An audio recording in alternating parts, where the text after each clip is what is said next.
What is it about this parcel of land, set deep amongst the Georgia pines, that draws us in so? Is it the beauty? Is it the color? Is it the sound and the breezes? Is it the history? It's all of that. Everything together makes this place special. This is Augusta National. This is the Masters.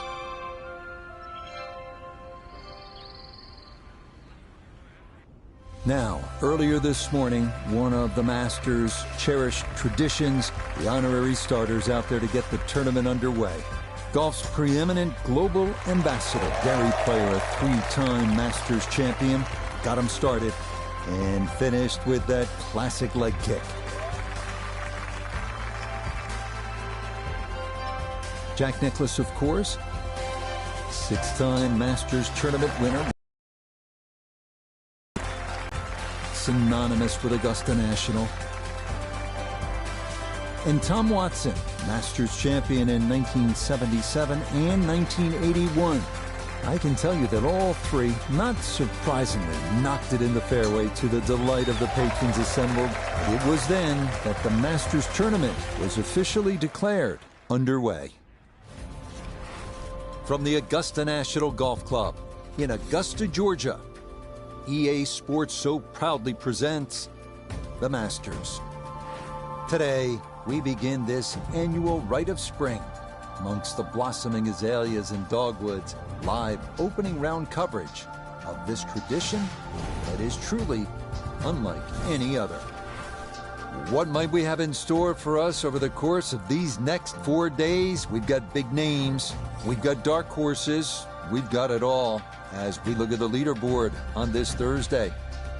The former U.S. Open champ Lucas Glover is the leader. He's at 3 under par here in the early going. Frank, this is one of the moments you dream about, and you would know this from a very young age. First Masters appearance as a professional. Our featured golfer here, rookie, on such an incredible run at the outset of their career. Already a multiple winner on the PGA Tour. What would need to happen for this phenom to win the green jacket? Well, you would think a miracle, but to steal a line from Al Michaels and just sort of pass along the golf. If you believe in golf, you believe in miracles, because I've seen it happen before. I mean, you just go back 2022, Scotty Scheffler came in hot, playing well. Should have been the man to beat, but we looked at all those other players. When you're world number one and you've already won 3 tournaments in, 4 weeks, might as well be 4 and 5. And that's exactly what it is. Come in with a hot hand, play well, don't worry, let everybody else worry about all the talking and who the favourites are. Just get out there and play some good old-fashioned good golf. And I tell you, that stands up against anybody.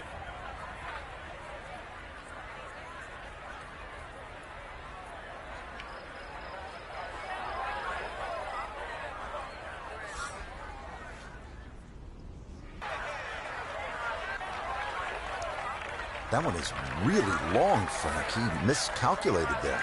Well, there has to be something. I mean, from where he was, it's just an aberration. Seriously, that little green patch down the end there with a flag in it, that's where you're meant to go. Not like sailing over yonder.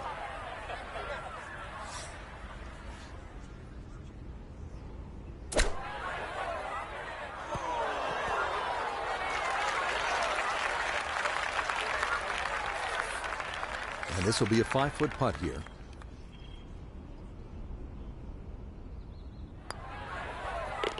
Well done. That is in for a par here at the first. And he'll stay at even par.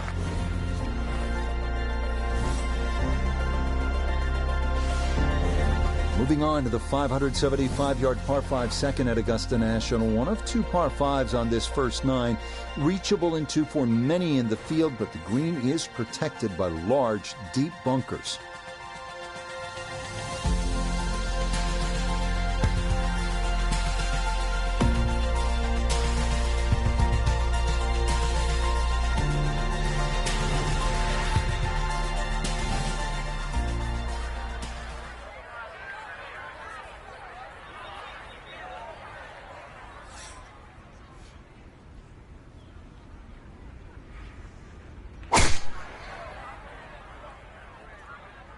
Uh-oh.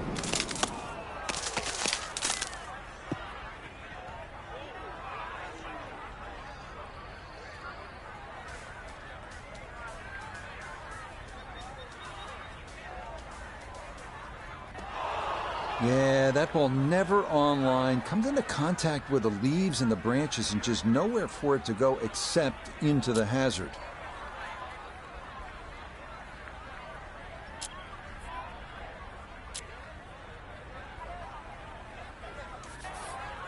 So back to the tee box we go, and this will now be his third shot.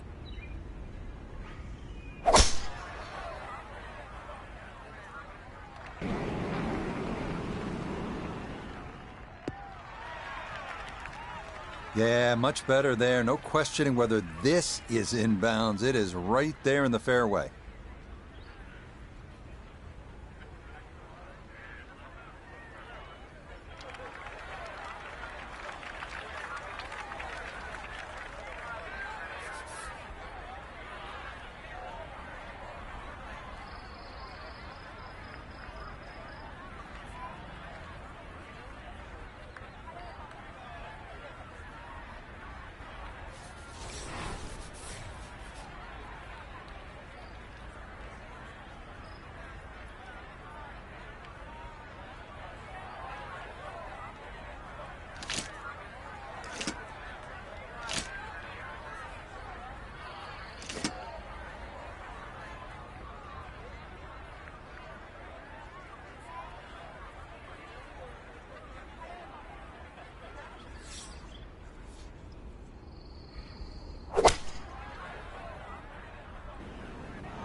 Eight-foot putt here.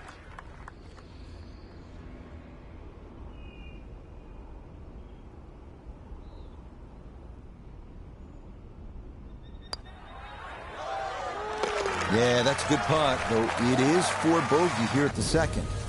And he's going to fall back now to 1 over par.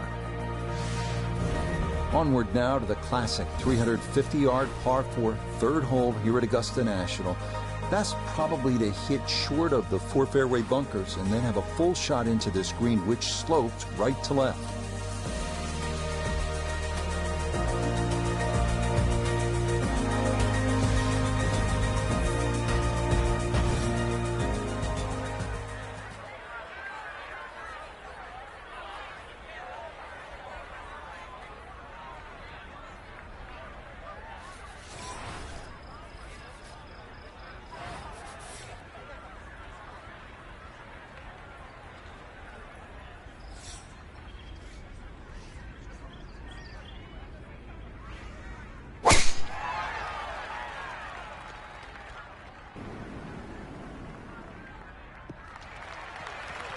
Oh, that is a big drive, easily clearing that series of bunkers, but that will leave a delicate pitch shot to this third green.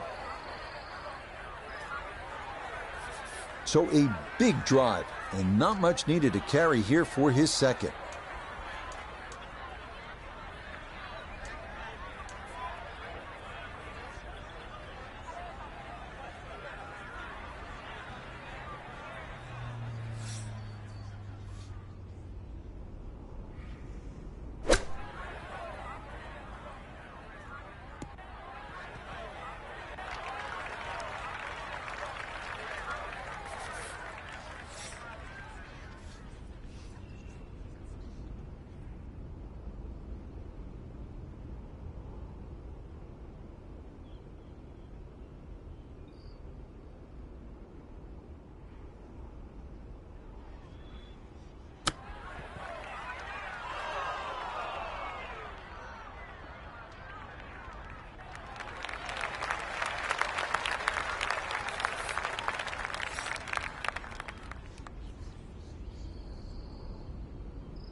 Nicely done. It is a par here at the third.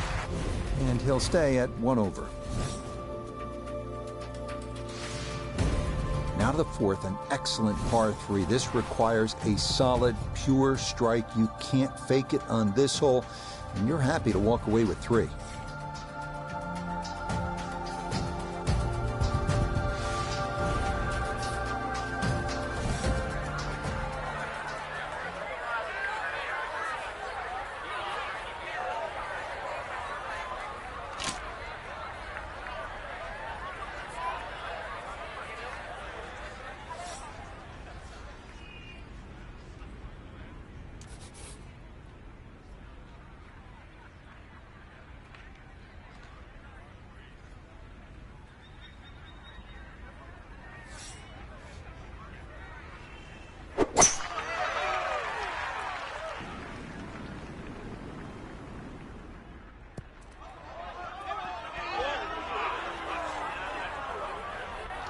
That 3 with just a little too much club, perhaps.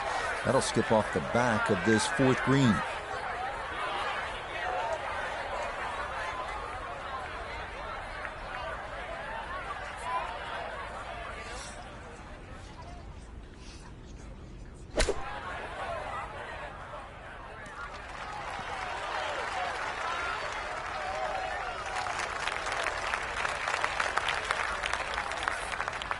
Right about 9 feet here to the hole.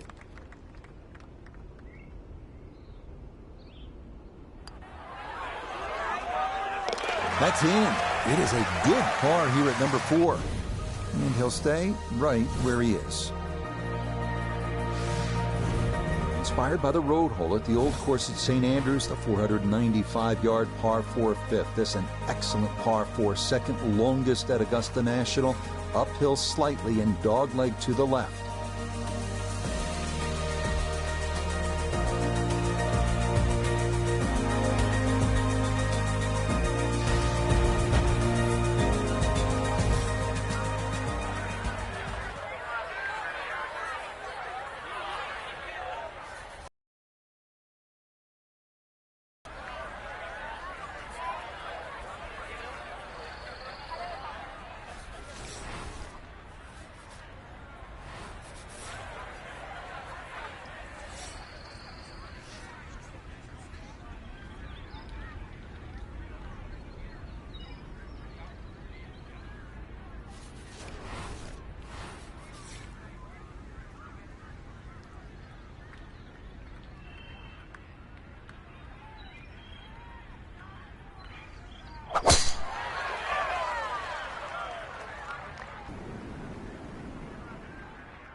Beautiful tempo to that swing, and this is going to wind up squarely in the fairway.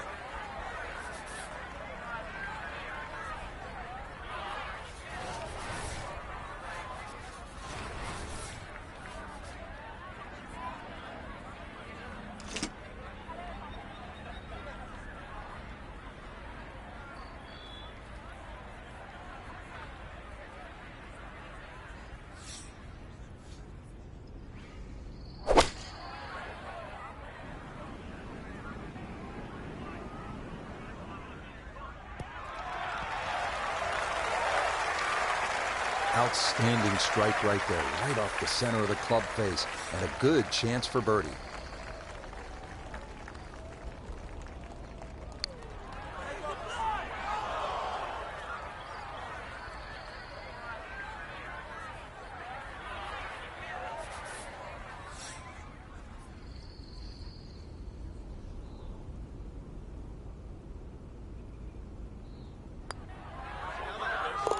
Yeah, that's a good putt. It is a par here at the 5th, and he'll remain right where he is. We make our way now to the 180-yard par 3 6th, second par 3 on the first 9 here at Augusta. Elevated tee looks down on a 2-tiered undulating green that will absolutely test you.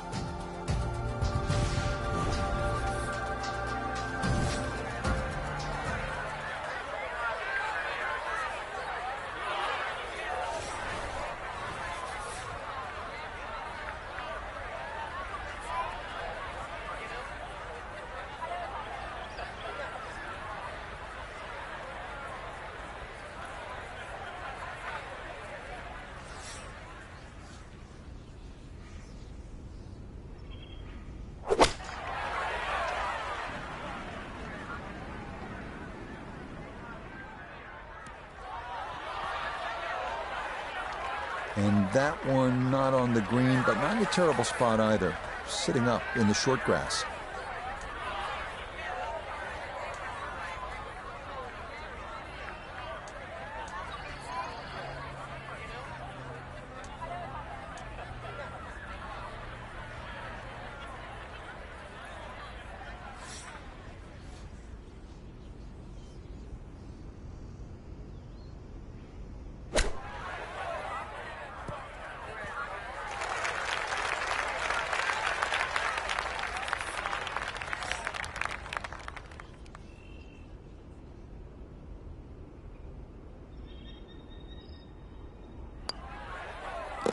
Nicely read there.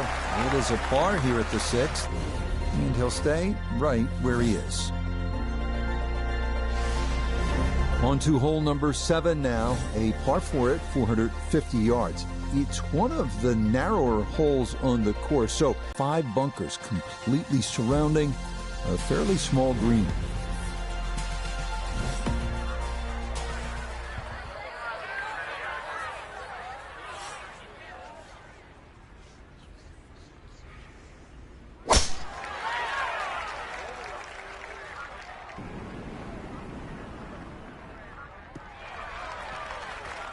No problems there. That's going to wind up safely in the fairway.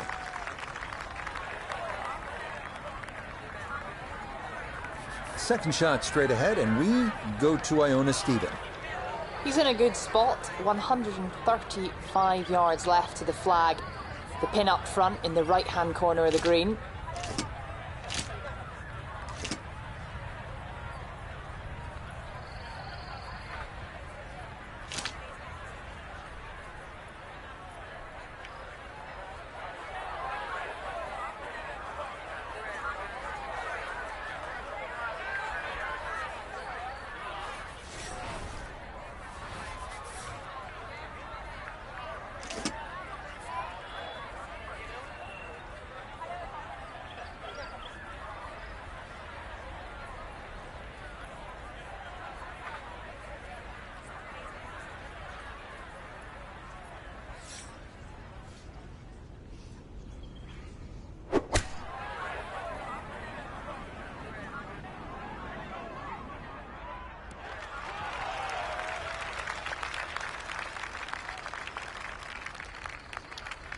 That's not too bad. Good shot.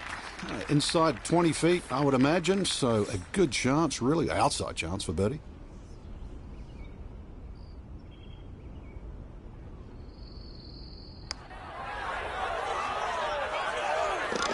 Oh, yes. And the pace to get up that slope. It is in for a birdie.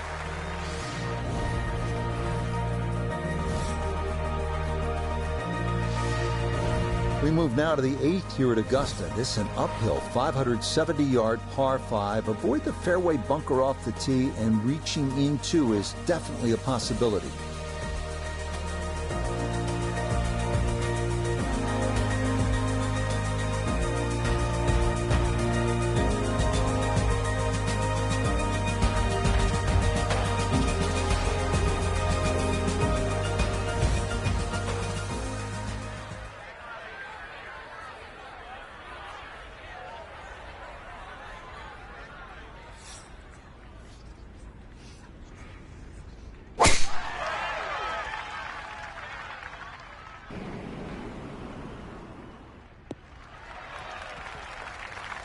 Wow, that is a good shot.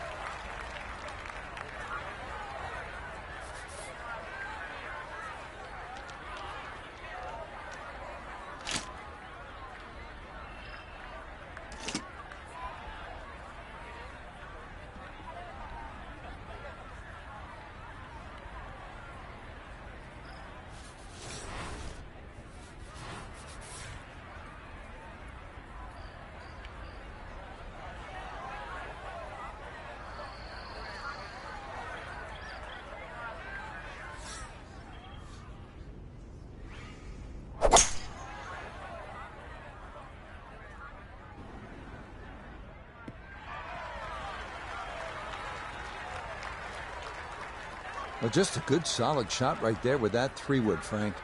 That's an aggressive layup, really trying to force that 3-wood down and get it as close as possible to the green. That's 2 good shots if you can't reach the par 5.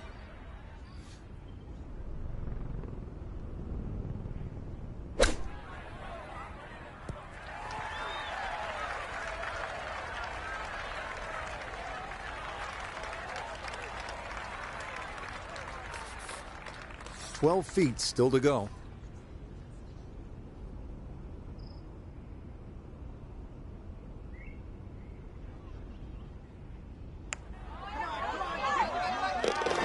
Yes, getting hot here just before the turn. That's birdies now at 7 and 8.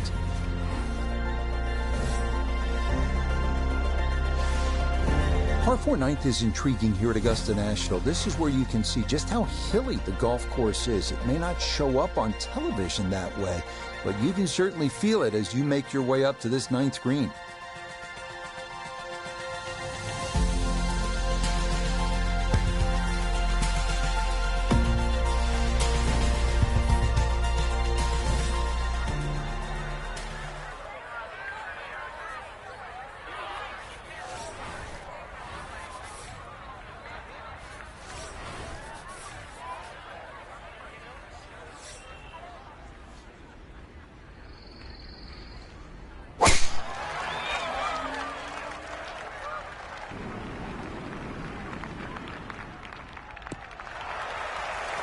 Yeah, that is a wonderful tee shot, right where you want to be here at hole number 9.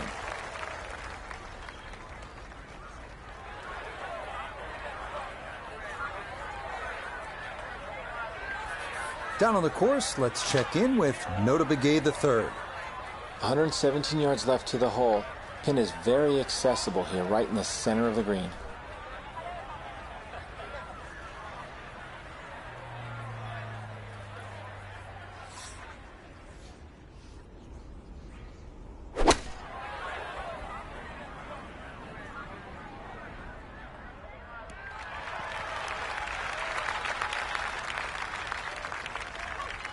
Well, the ball is on the green. That's about all I can say with that. With a short wedge in hand, you'd expect that certainly be much closer than that. Not only a long putt, but a bending putt. Strong right to left in this one. They'll be very pleased just to get this one within a couple of feet.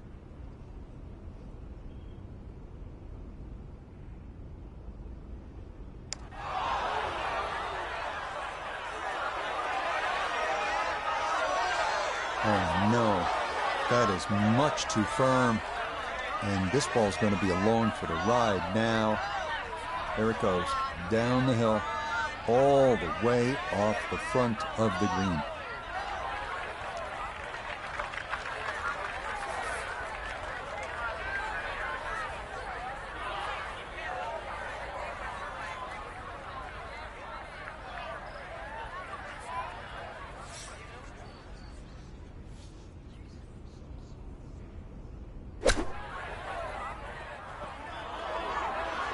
Uh-oh. This is not going to be good. Gravity is going to take effect and pull this right off this false front here at 9 and well back down the hill.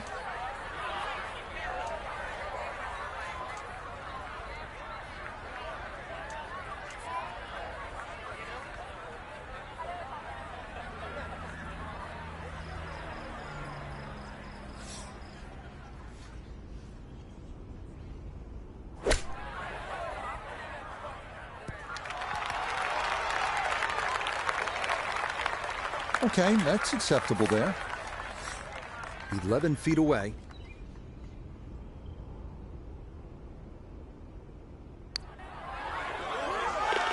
Okay, a shake.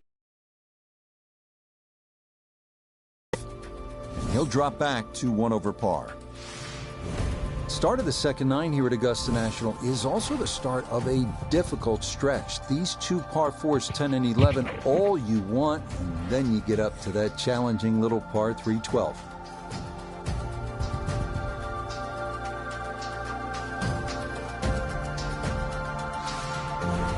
So the first 9 complete on to the second 9 here at Augusta National, which of course begins with the par 4 10. Frank, our featured golfer, the rookie, having some growing pains, we'll call it, on those first 9 holes. Yeah, you could call it that. It's going to be an interesting second 9 here to play, because if you get a little reckless, you can add up that score very, very quickly. On the flip side, if you're smart on the second 9 and sort of position the ball well around the golf course, there's quite a few opportunities coming in to really turn this round around. Just what you want at this point in the round. You're trying to find a rhythm, hit fairways, hit the middle of the club face. That's what they did right there. From the fairway nota, this is second. Left himself with 144 yards to the front, 151 to the hole. The pin is stuck in the front right section of the green.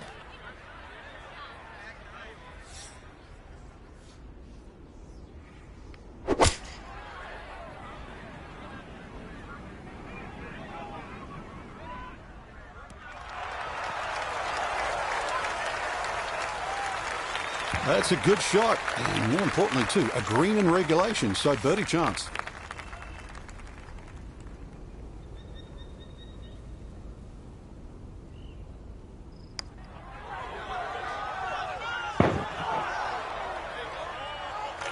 Tough start to the backside, Frank. Yeah, it doesn't bode well too. You start losing confidence with the putter early on.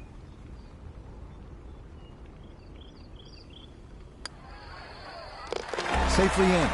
It's a par here at the 10th. And he'll remain right where he is. We move along to hole number 11 here at Augusta National. Now at 520 yards, a par 4. This tee box shifted a bit to the left in 2022, which lengthened the hole a good 15 yards, so that now navigating a tee shot down the right side brings more risk into play.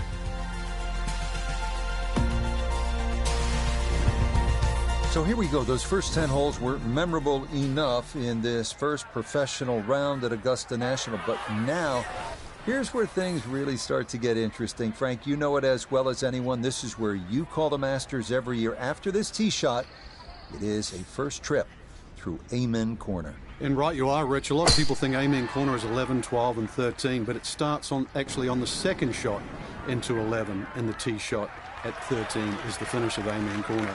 But it's also where you start to see water at the very, very first time. You hit a nice tee shot on 11, and you will look at the pond just short, and the water, which is Rays Creek, that protect the back of the screen and then leads into the 12th hole. So it's an amazing part. I think it's a special part in golf. Number one, you feel privileged to be able to play the golf course, let alone compete in the Masters. But it's also where all the action invariably seems to start at Augusta National.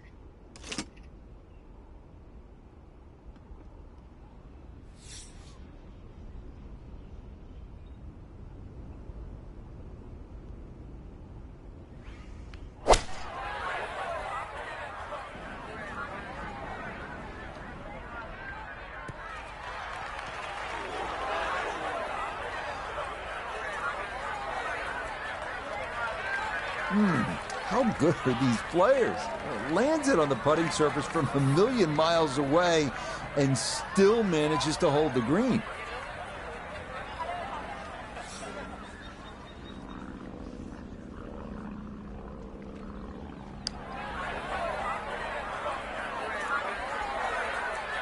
Whoa, slow down.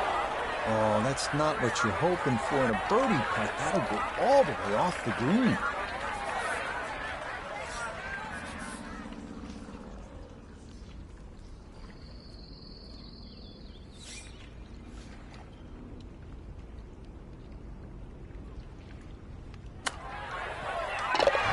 That's the recovery there. You putt it off the green, you're shaking your head, but you turn around and you knock it right in the hole to save a par. Well, nowhere on this golf course are the colors more vibrant than right here. Hole number 12. So easy on the eyes. So much harder is figuring the mysterious winds. The answers lie somewhere near the top of those towering pines that kiss the Georgia sky. Augusta's beguiling beauty. Golden Bell.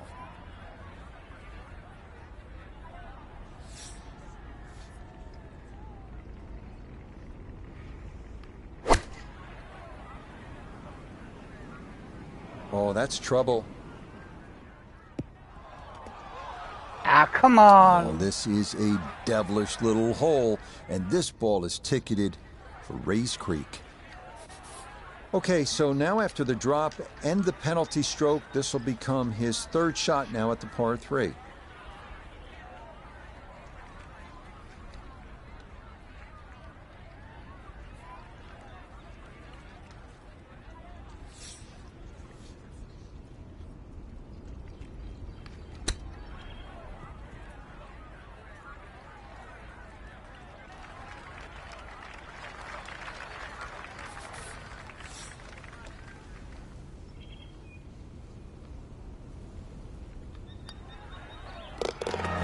Good stop, though it is for a bogey 4. And that's going to move him back to 2 over par.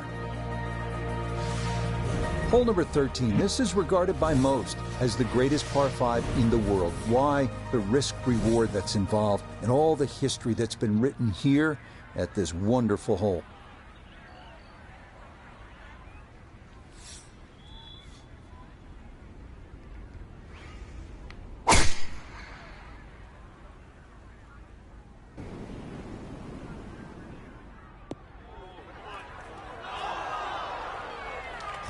That is going to stay on the high side. It's into the second cut, right of this 13th fairway.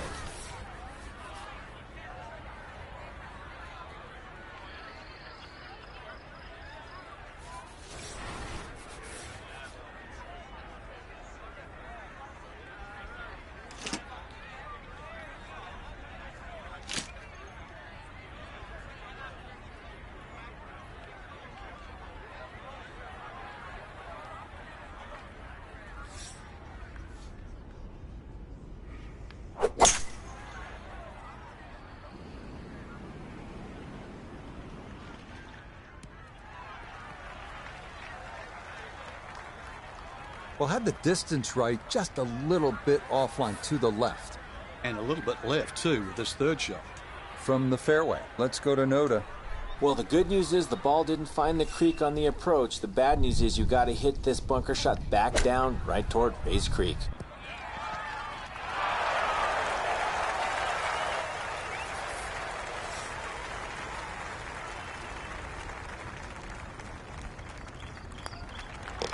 Just like that, it's a birdie here at 13.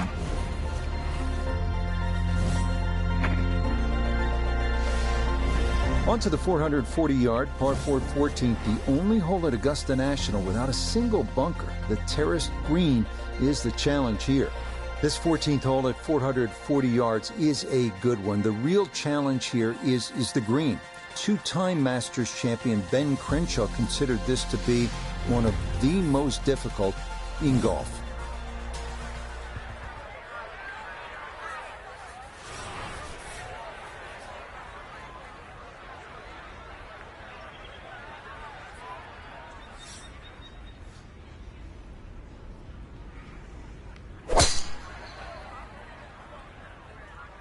Well, this is tugged way left.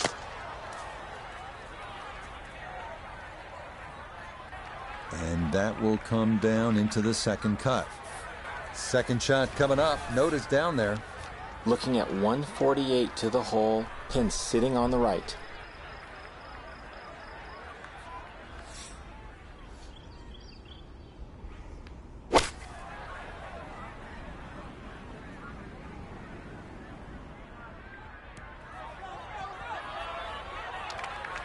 Certainly had enough power, just didn't have any touch.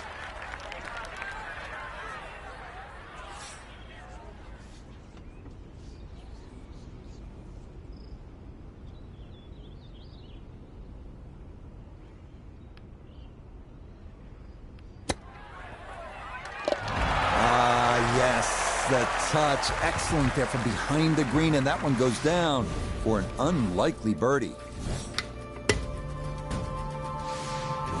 We come now to the instantly recognizable hole number 15. It's called Firethorn. Traditionally, it has been the second easiest hole on the course, behind only number 13.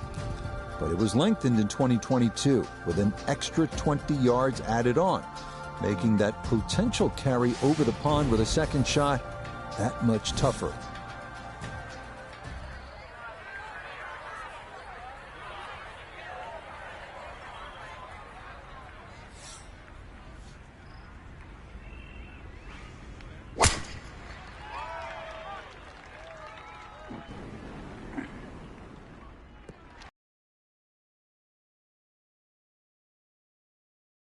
Going to be a tee shot that is set up just fine. From the fairway, we check in with Noda. Looking at the greatest second shot in golf, but don't let the beauty fool you. There is trouble everywhere.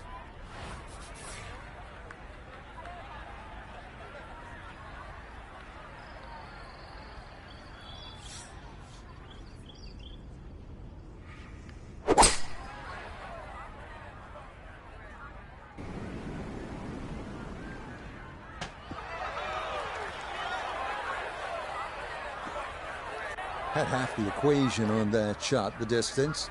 Not quite the accuracy. Missed it. Hair to the right. Yeah, not quite a foul ball, kept in the ballpark, and let's see how good you can chip.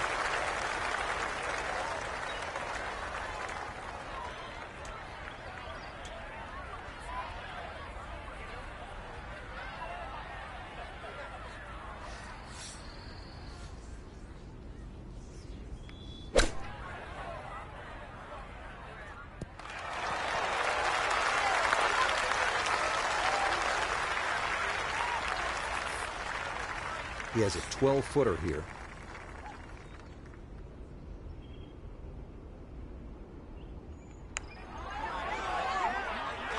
That one just going to sneak on by.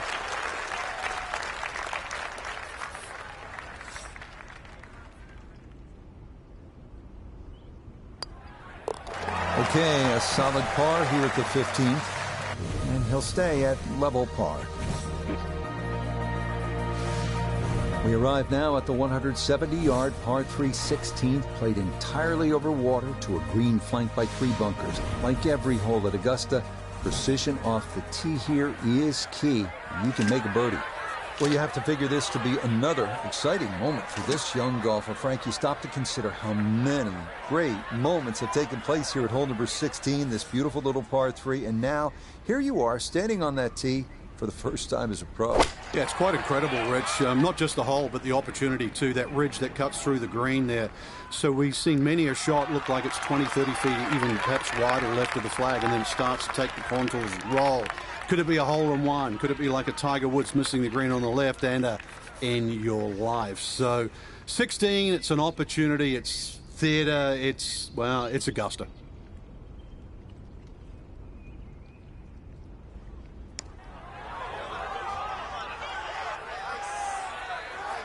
Yeah, that's a pretty good effort right there. We've seen others leave that putt much shorter than that. Okay, that'll be a par here at 16. And he'll stay right where he is. This par 4 17th at 440 yards, one of the most famous in the sport. This is where in 1986, Jack Nicklaus, at the age of 46, made the birdie putt. Vern Lundquist on the call.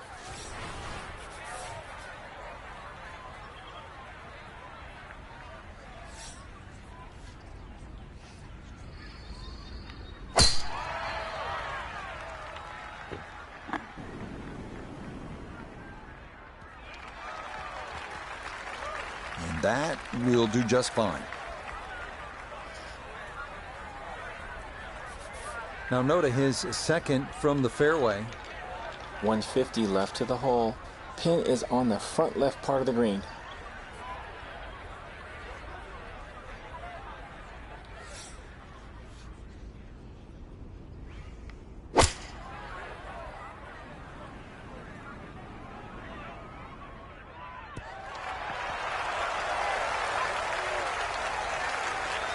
Good shot.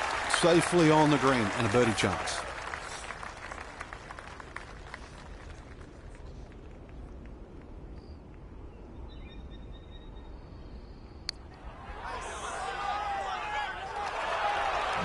Hang on. That's going to leave about 3 feet.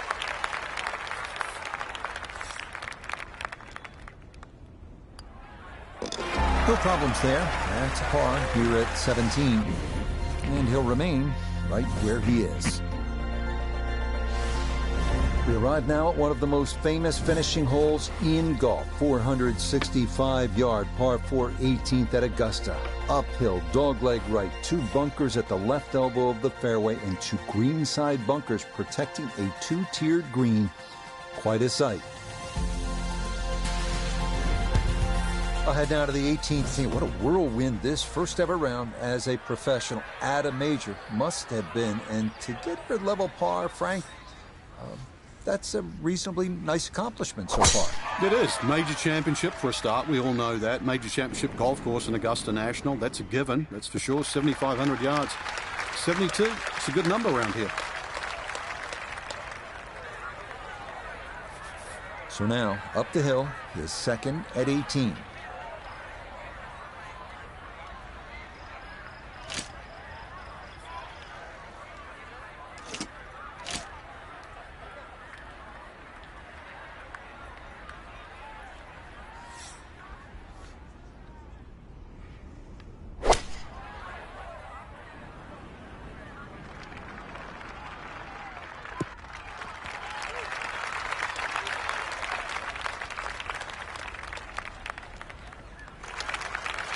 That's well played. Now a good look at birdie. 19 feet away.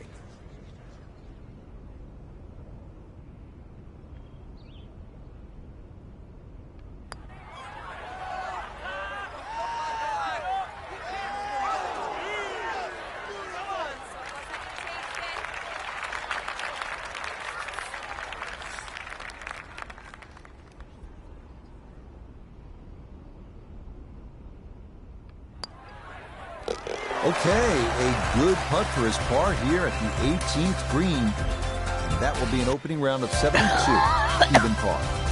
Our featured golfer here today had some moments, but maybe not the round one you're looking for, Frank. Too many mistakes, Rich. Right now, don't think.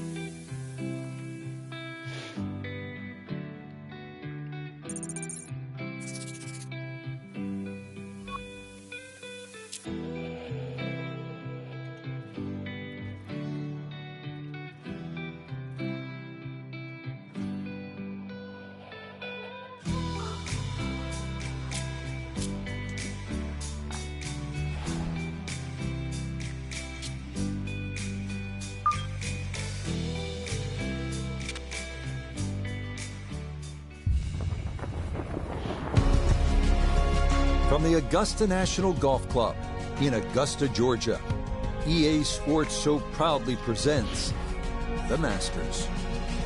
Today, live second round coverage of the season's first, and many say most coveted, major championship. But if we see more of what we witnessed yesterday, we're in for a heck of a battle these next 3 days as we show you the current leaderboard here on this Friday. Your leader is Wake Forest's Will Zalatoris. He's at 6 under par. Meanwhile, our featured golfer, not guaranteed a weekend tee time just yet, hovering just one shot inside the cut line.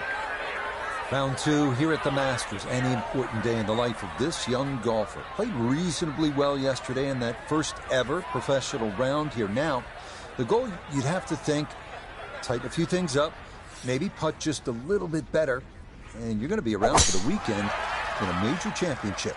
I would say the start, too, is important today. You know, the opening holes become more difficult over the last few years, and that opportunity at 2 and 3, the par 5 and the short or nearly drivable third, the goal has to be to get under par quickly today. Second shot coming up, and we say hello to Iona Stephen. 134 yards left to the flagstick today. Pin on the left portion of this green, so it will favour a wee draw.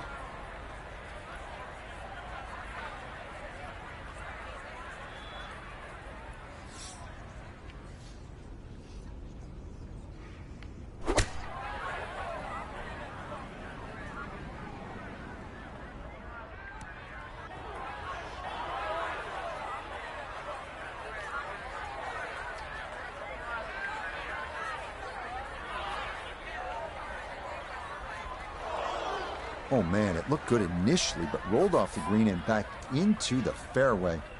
That stings.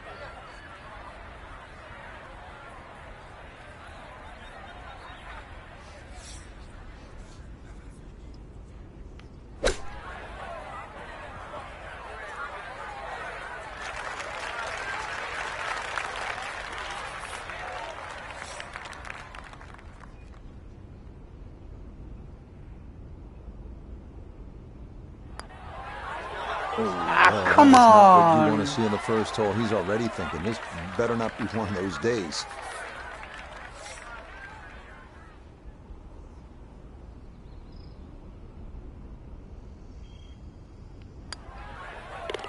Okay, good putt there, but it is a bogey here at 1, and that won't help the cause one bit. So, Frank, this, as we've mentioned, our golfer's second professional round here at Augusta National. You finished 4th here back in 1996. Curious, how long did it take you before you started to kind of get comfortable with the layout and the contours of the greens and all the nuances that you have to become familiar with in order to be successful here? Well, I certainly don't think you want to get complacent, but to answer your question, I never really felt totally comfortable. But what did help was playing with experienced players like Arnold Palmer, who had played in more Masters than I'd had hot dinners. And what I did glean from them is they look left and right, short and long. I think too often when you're young, and I'm going to say dumb in this situation, you just sort of take this direct line at all these flags. And then when you look at a seasoned player, they're looking for humps and hollows. What's around the hole? In other words, the flag stick is a destination, not necessarily the target. Once I started to learn that, then I realized how you could play Augusta National. And the more players you play with, whether it was a Ballesteros or a Tom Watson, you started to see that was the one common denominator with all the people that was successful around Augusta National.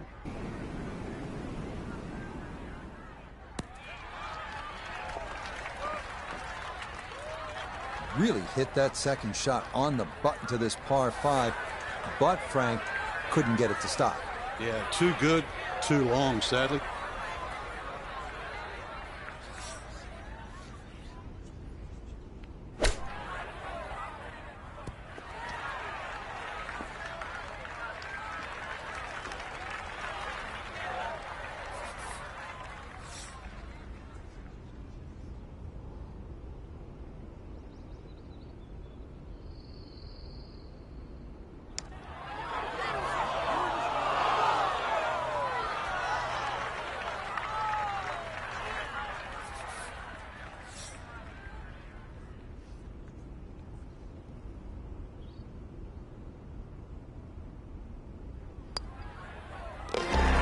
Good putt there. It's in for par here at the second.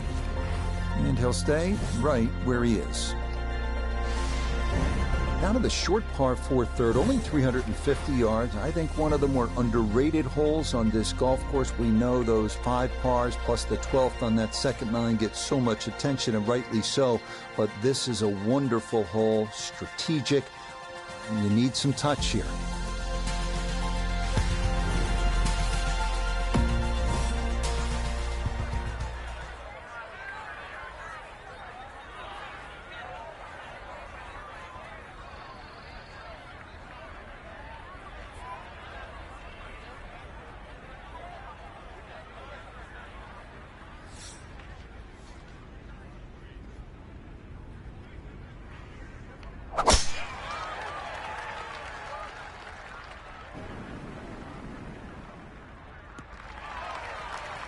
And this is going to get way up there at 3. That a very good drive.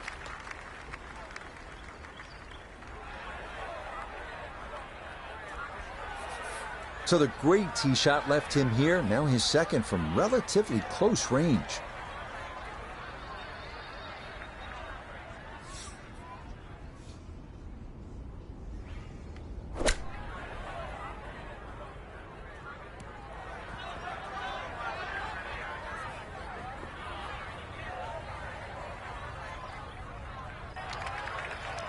Didn't check, Frank. Yeah, just not enough spin on that, really. I mean, that almost like took that first bounce and just ricocheted forward.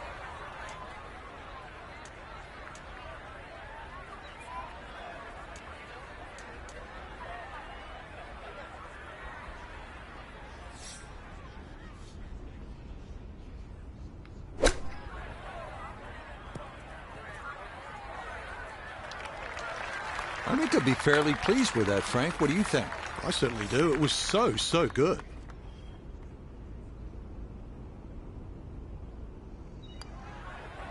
So that safely in. It's a par here at the third. And he'll remain right where he is. Next up, the stout par 3 fourth here at Augusta National, measuring 240 yards. Middle to long iron is the play here, but accuracy is key with the 2 bunkers protecting the front of that green.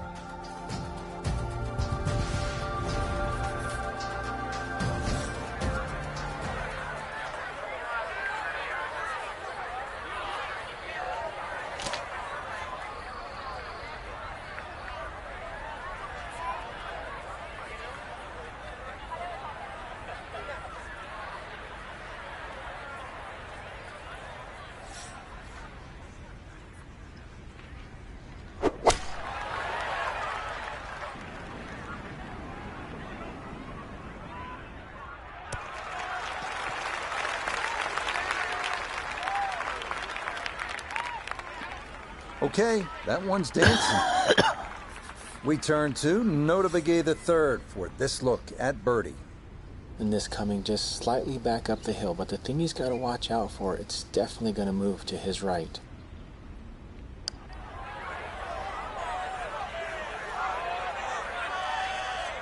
Yeah, tough to get that all the way up the slope, but that's not too bad from there.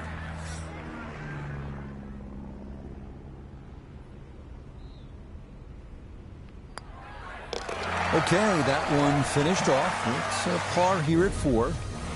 And he'll stay right where he is.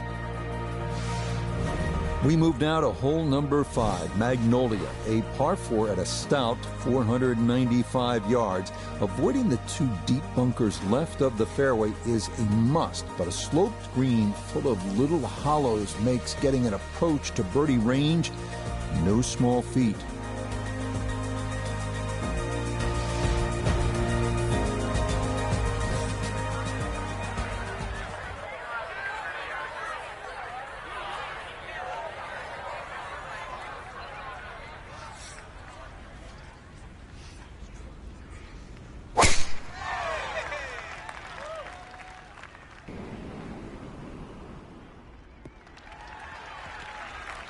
Yeah, nothing to fault there. Good balance, good follow through, and a good start to this hole.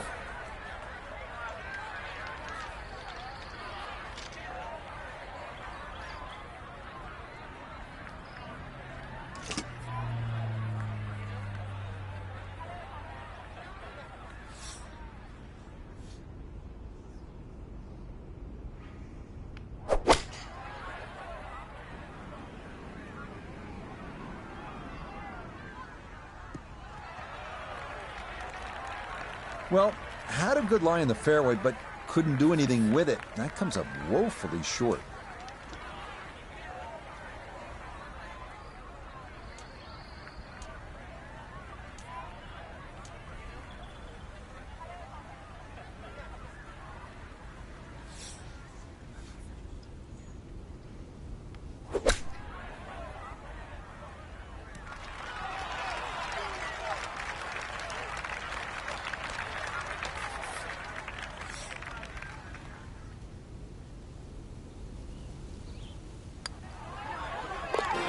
Okay, that's good putt. It is in to save par. And he'll remain right where he is. Another good par 3 here on this first 9. It's the 180-yard par 3 6th. Elevated tee, 2-tiered green. Chance to make it 2, but you need to be precise on the tee.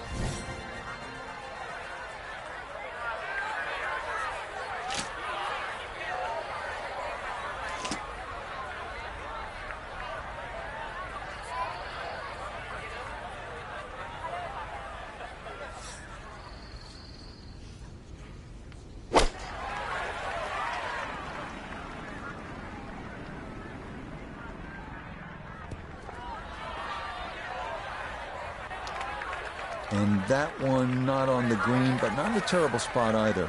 Sitting up in the short grass. From the fairway, let's go to Nota.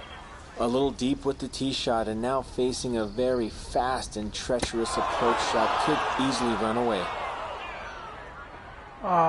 Camno. Yeah.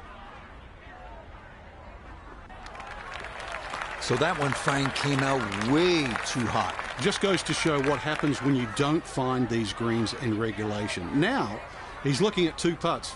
maybe 3 from where he is.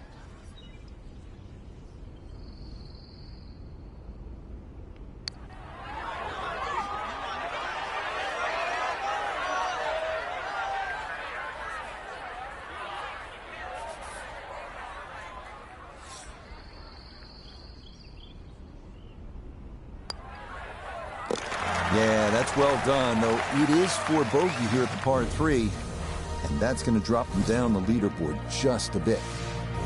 On to hole number 7. It is a par 4 at an even 450 yards in length.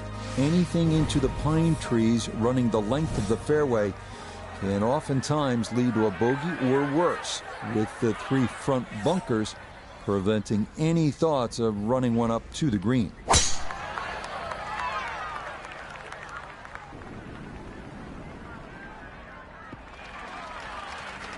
Well, you can't walk out and drop it any better than that. That is a fine tee shot right there.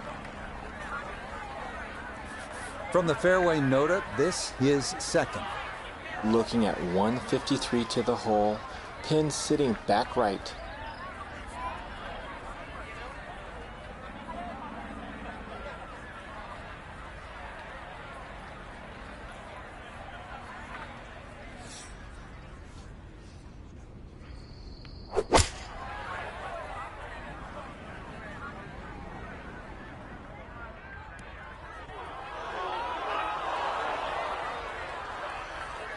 Come on. That's got to be disappointing. Good lie in the fairway, and the approach winds up in the bunker.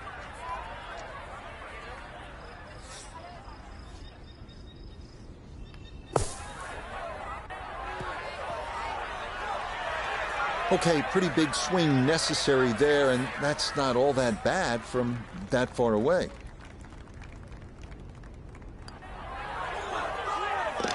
Yep, well done. That's in for par here at 7. And he'll remain at 2 over par. So where the second hole, the par 5, is considerably downhill, the 8th is up the hill. You can certainly make an eagle here, but it requires 2 good shots and maybe a little luck. If you play it off the right, it'll kick down and leave you within eagle range.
I'm not sure he got every bit of that 3-wood trying to get home to this par 5 and 2, but still in the ball game for a birdie.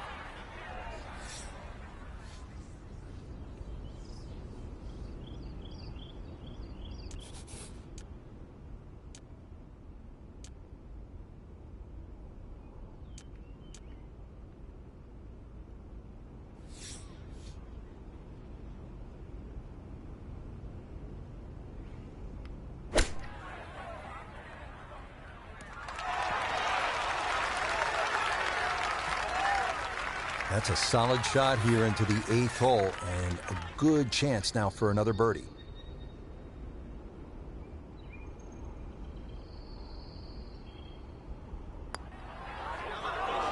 Nah, missed it left. That's a letdown.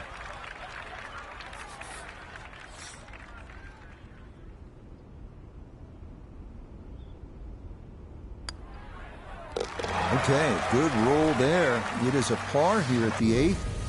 And he'll stay right where he is. We wrap up the first 9 with the tough 460-yard par 4, known for a treacherous 3-tiered green that slopes sharply from back to front. Approach shots here that don't have enough carry could also wind up rolling a good 30, 40 yards or so back down the hill. That's up the left side.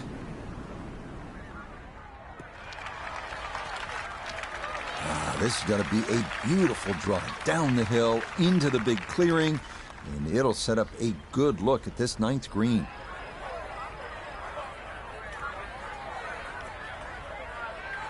From the fairway, we check in with Noda.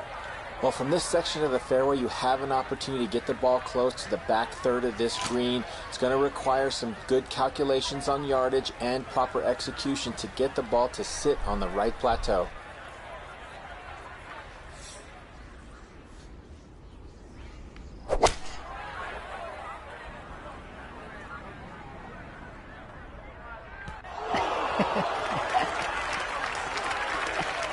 That is not very good at all. That could cost him. Yes, hindsight's 20/20. You just wish you took the shorter club now.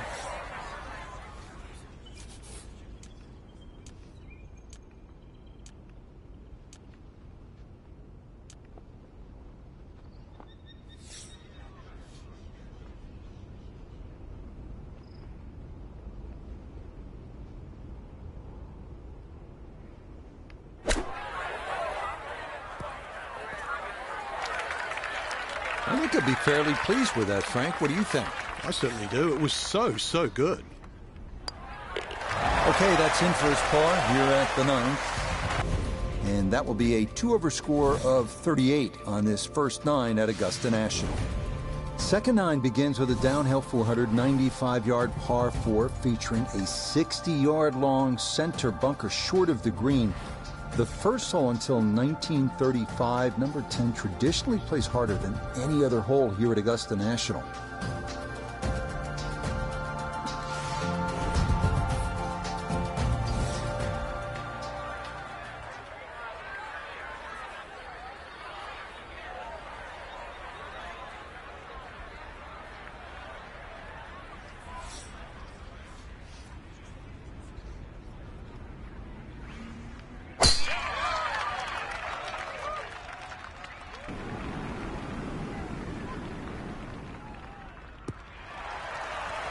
And the tee shot hit right of center, so that's going to leave a lengthy second shot in the vicinity of 200 yards. The biggest problem here is going left because this green is perched up. If you miss this green on the left, it'll run all the way down the hill on the left side.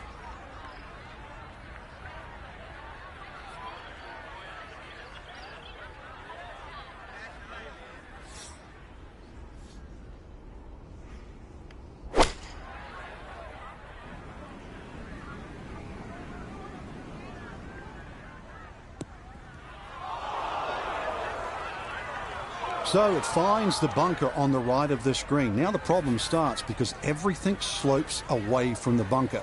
A very fast bunker shot.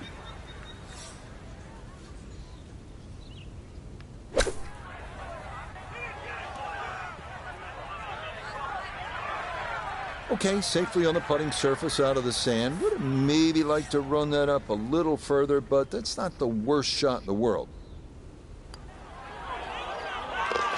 Yeah, well done. That's in for par. That's going to keep him on the outside looking in terms of playing the weekend. On now to the second hardest hole in Masters history, the 520-yard par 4-11. It's been noted that the great Bobby Jones always wanted there to be a wide gap between a good tee shot and a bad one. Thus, in keeping with that spirit, this hole was lengthened 15 yards back in 2022.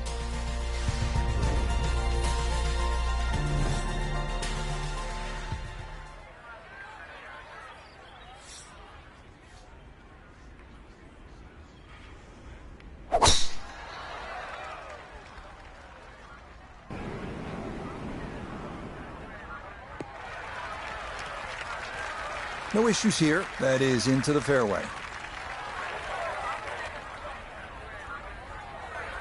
Amen Corner officially begins now. His second at hole number 11.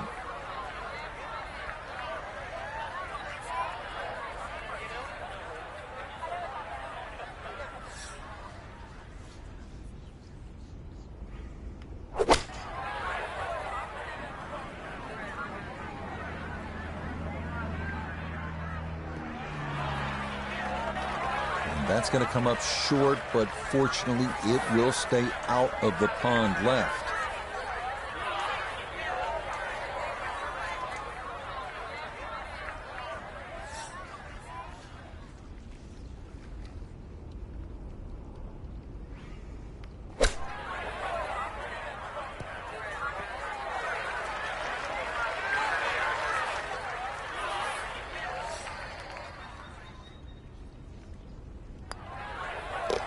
Okay, well done. It is a par here at 11, and he'll remain right where he is.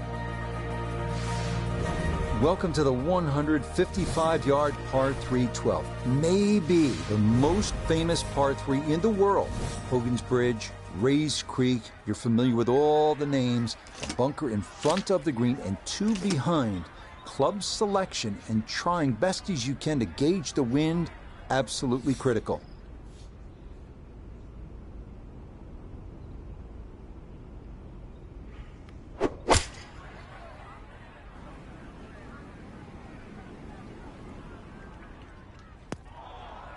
Nah, a little too cautious there. Maybe fortunate this didn't wind up in the creek.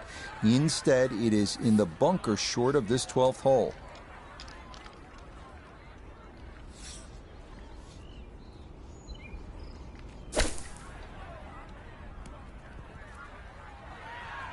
Oh, the hands came through beautifully there. Good thump of the sand and a good chance to save par. No missteps there. It is a par here at 12. And he'll stay right where he is.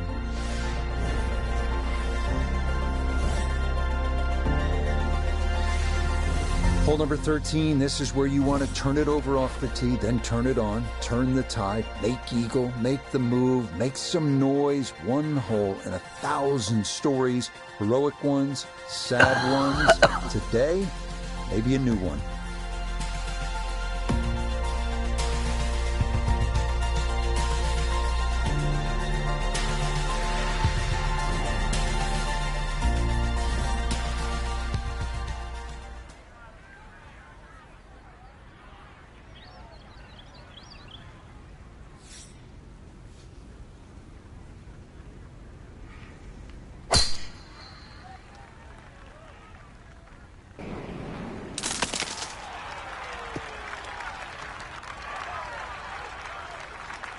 Somehow that ball went through the trees. Actually, it didn't scrub too much speed off it. It's going to be all right. From the fairway, let's go to Noda. Great place to go after this green from the left side of the fairway. Player able to control their ball flight and hopefully control the spin to get it close.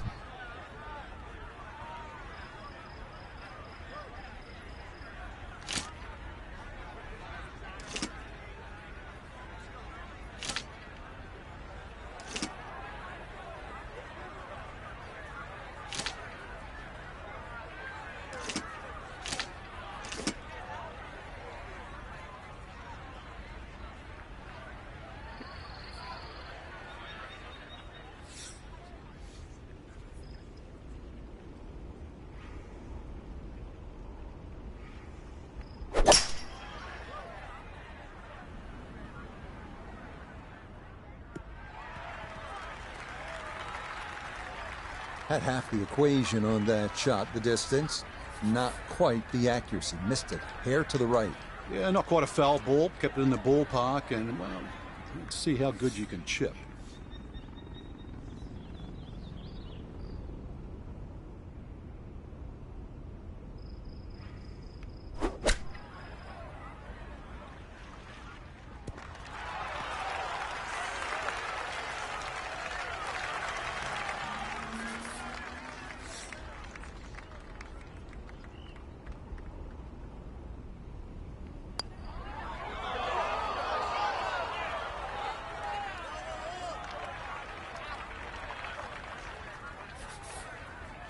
Just 5 feet left.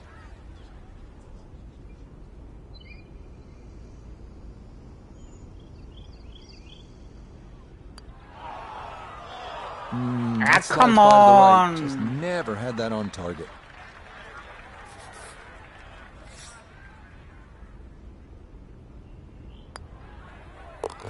Okay, that one finished off. It is a bogey here at unlucky number 13. And he'll slide back now to 3 over par. On to the 440-yard par 4 14th, the only hole at Augusta National without a single bunker. The terraced green is the challenge here.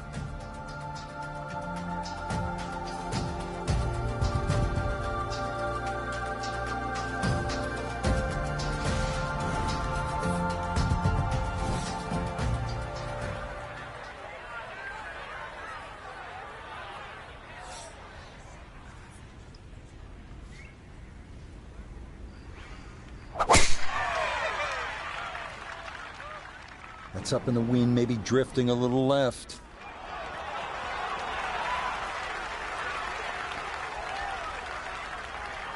He gets a little lucky there and even bounces back into the fairway. So can he capitalize on the break here? His second from the short grass.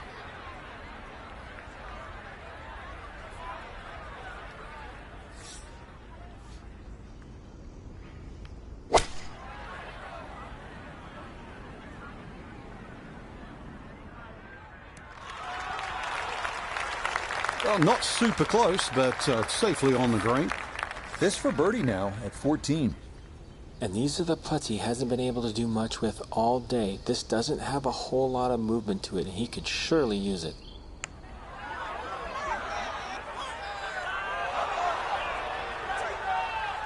Oh, I think he thought gravity would take over, and it never really did. Comes up short.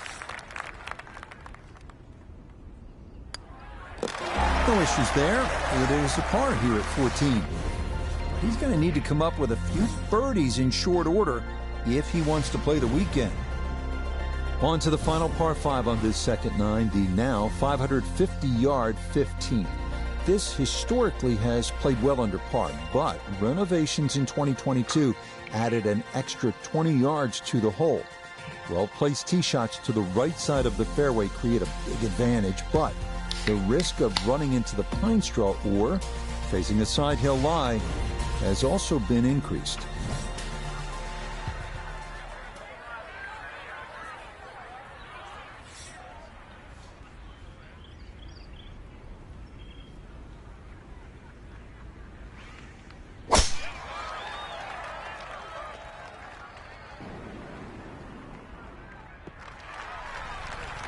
Beautiful tempo to that swing, and this is going to wind up squarely in the fairway.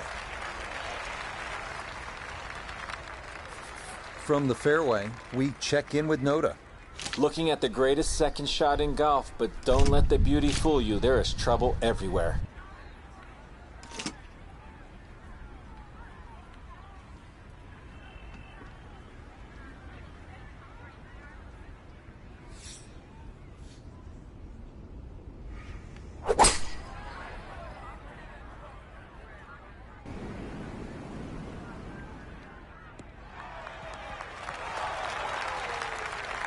Just a good solid shot right there with that 3-wood, Frank. That's an aggressive layup, really trying to force that 3-wood down and get it as close as possible to the green. That's 2 good shots if you can't reach the par 5.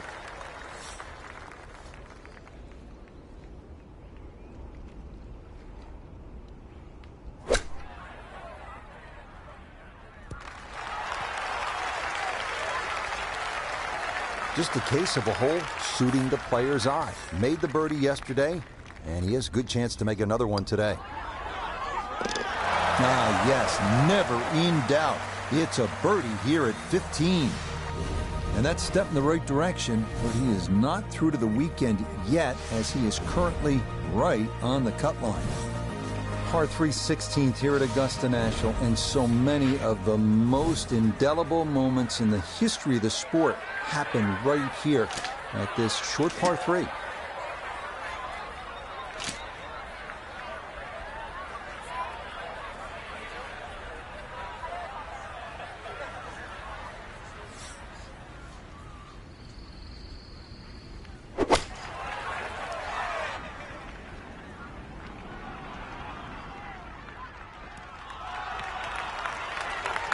A very sensible play there, right in the middle of the green. A birdie putt now at 16. Still have to be aware of the slope coming downhill, but not a ton of break in this.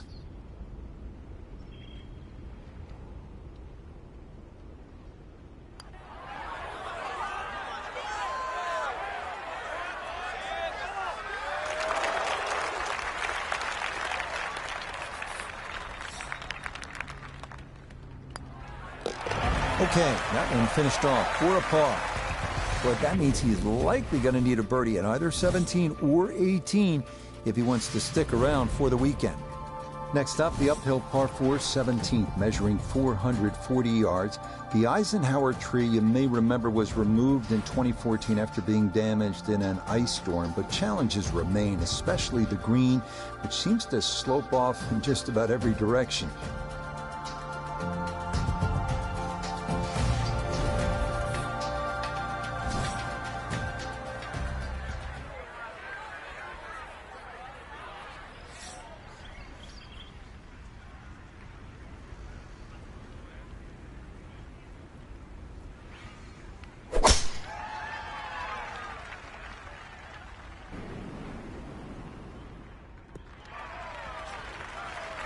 No problems there. That's going to wind up safely in the fairway. Noticeable breeze coming right to left as he eyes his second.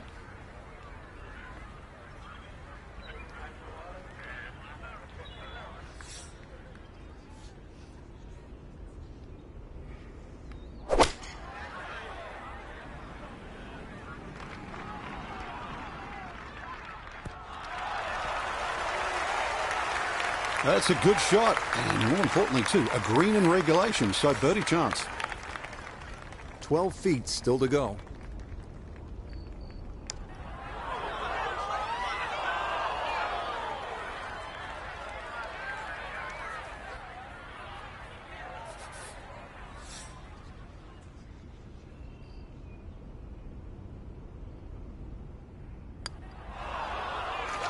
Nope, didn't see the break, and that slides by to the left.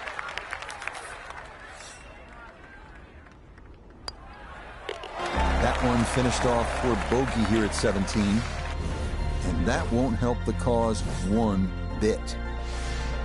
Well, the difficulty here at the finishing hole, this famous 465-yard par 4 18th, is that you are coming out of a narrow chute off the tee, and it is steeply up the hill. Good drive, though, puts you in position to maybe make a birdie.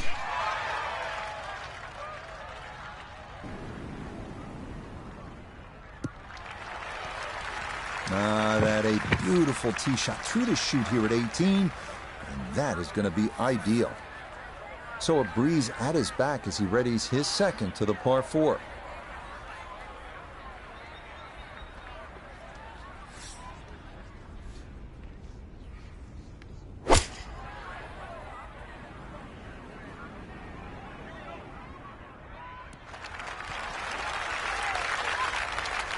And that ball looked very good in the air. Just doesn't quite finish up that near to the flag, but still on the green.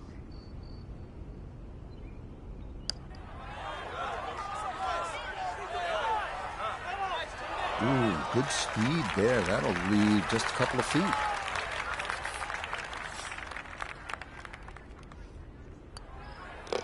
So he'll finish up there. It's a par here at 18.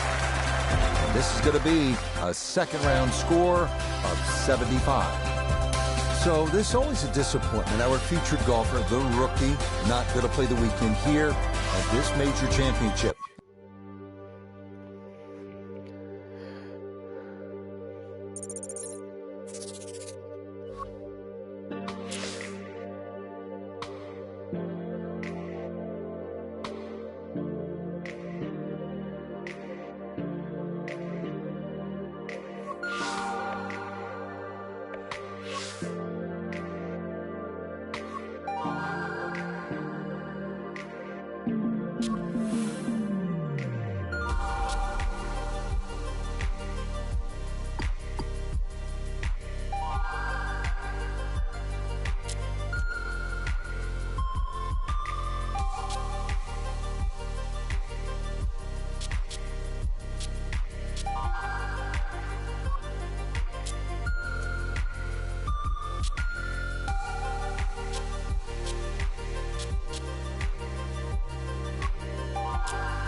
EA Sports and the PGA Tour proudly present the season-long race for the FedEx Cup.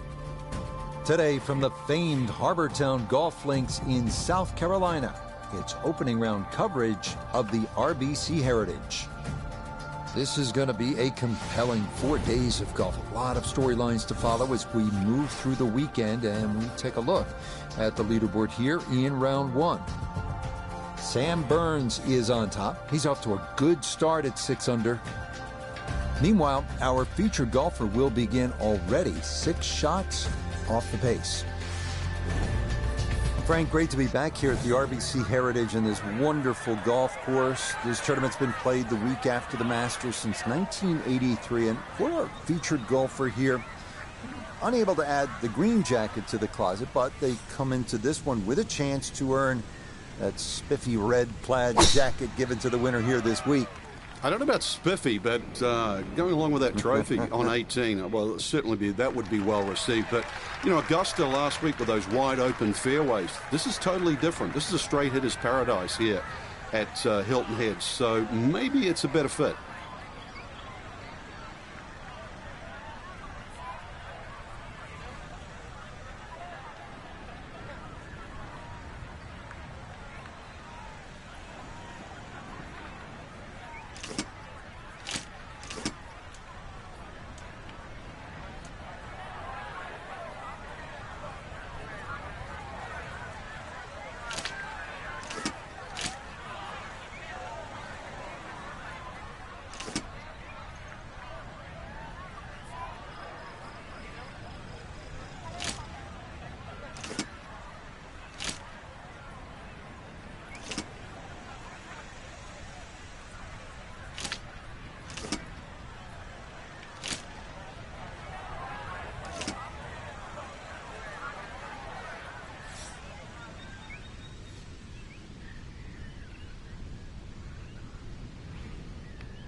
Well, had a good look at the green, but couldn't cash it in. In the rough now, wondering what might have been.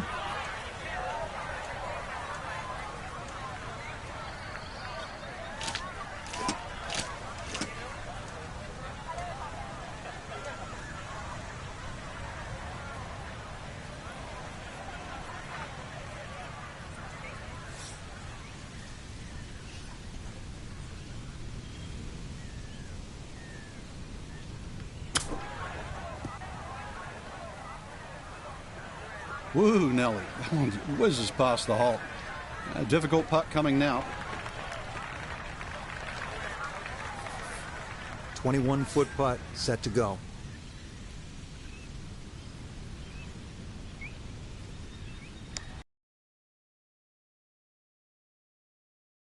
Nope.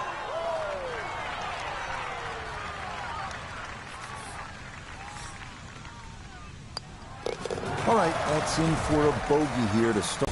On now to the second hole, the first of 3 par 5s here at Harbortown at a mere 502 yards. It is also the shortest of these par 5s. Any misses right or left of the fairway could block you out from going for the green in 2, but a drive of the short grass could open up one of the best scoring opportunities on the course. Frank, such a distinctive stop on tour, unlike anything we see all year. This great tournament has been played here at Harbortown since 1969. It's an original Pete Dye design, but a little help from Jack Nicklaus. What does it take to be successful here? I'm going to say patience, but that from a different point of view to what most people think, Rich. The fact that you have to hit the ball pretty much in the same place on every hole. That doesn't matter if you're a 300-yard hitter or a 250-yard hitter. There's various choke points in these fairways, so everybody finishes up playing their second shots from roughly the same position.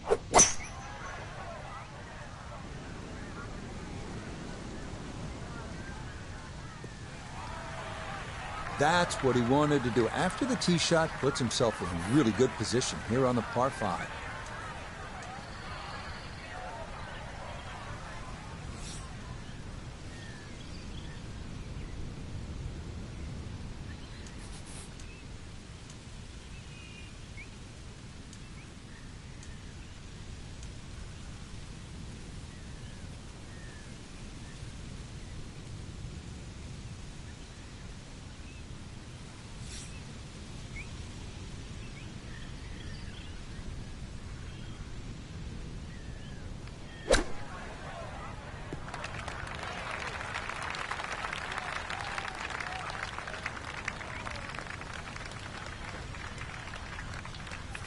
A birdie opportunity at 2, and Nota Begay is down there.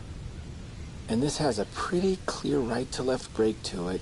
Players got to recognize the speed. This is one that guys leave short quite a bit. That might have come off a little bit on the heel because it came up well short.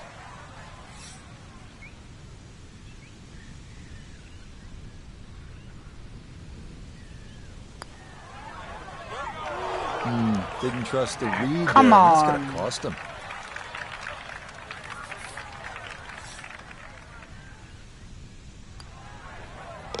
Yeah, that's a good putt, though it is for bogey here at the second. And that's going to move him back to 2 over par. Up next, the 469-yard par 4 third. Trees lining both sides of the fairway, so a straight tee shot is imperative. More bogeys than birdies here, so most players are happy with a par.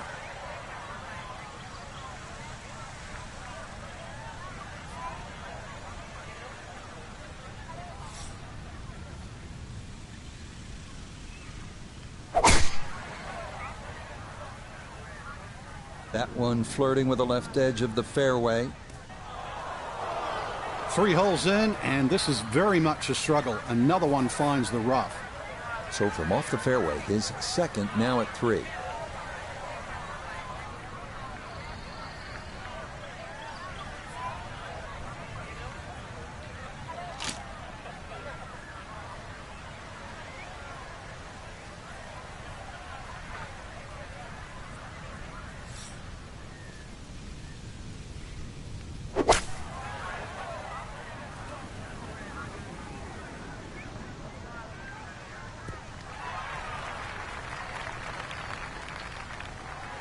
And a good iron shot, just not quite as close as what we'd all want to finish, but still.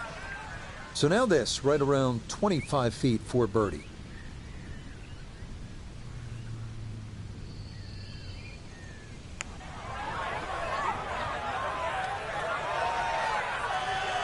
Okay, didn't quite get it there, but that's a decent effort.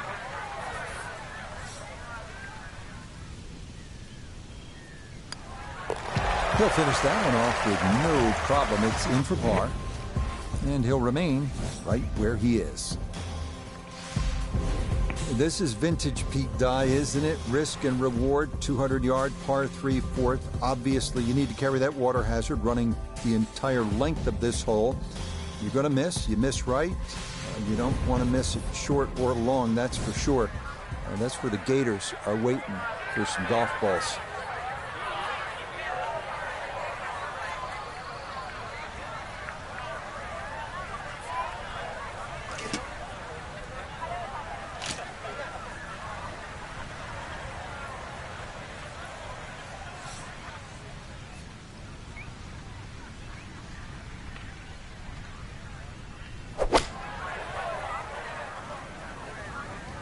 That is left, and that is trouble.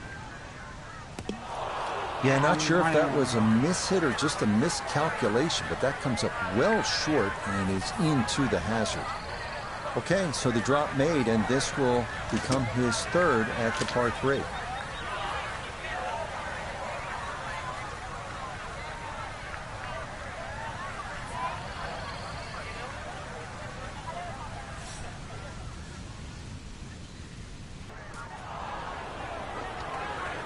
Well, he's overshot the green here. Fire the caddy, Rich. Seriously.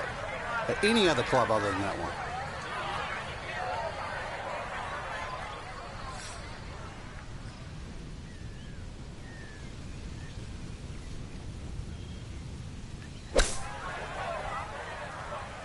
Little too aggressive right there, compounding the problems, Frank. He has a lot left for a double bogey. At one stage, it looked like he was going to turn 3 shots into 2, but I think that's reversed now. Come on. No, that at least was a good putt that could have very well gone in, but he misses by less than a foot. Now to the second of the par 5s, the 549-yard fifth. It's a dogleg left off the tee with bunkers on either side of the fairway, but a good drive up near or beyond that cart path should leave you with a good look into a green that slopes off to the right.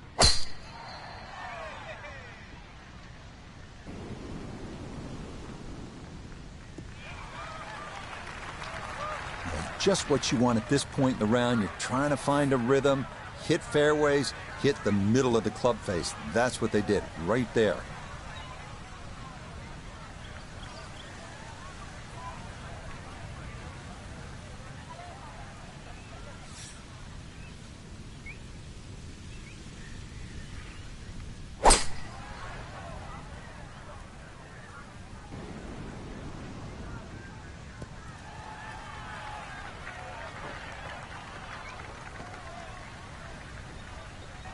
Really hit that second shot on the button to this par 5, but Frank couldn't get it to stop. Yeah, too good, too long, sadly.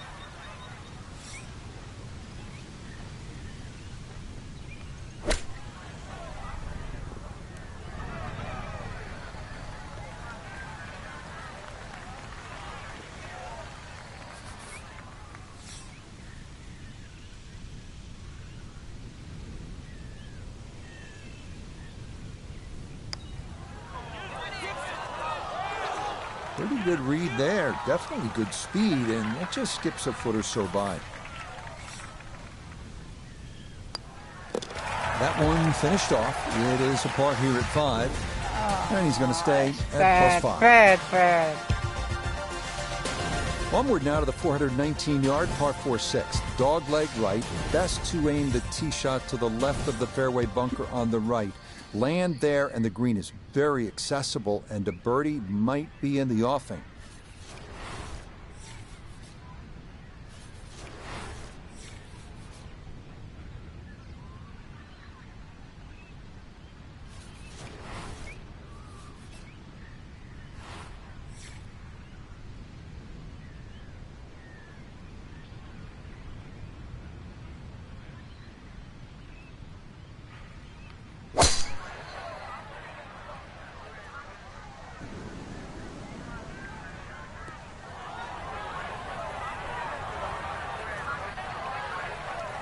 Too strong for this hole, eh?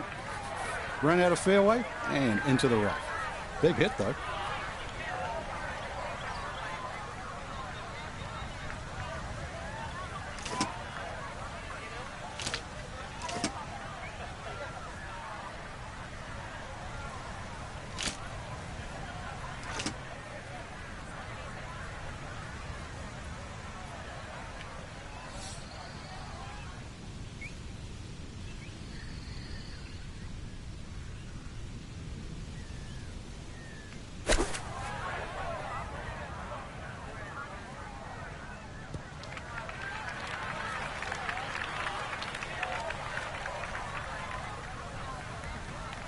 And that one barely makes the front of the green. Do you realize if you just miss hit the middle of the club by a quarter of an inch, you lose 10%? That's right, 10%.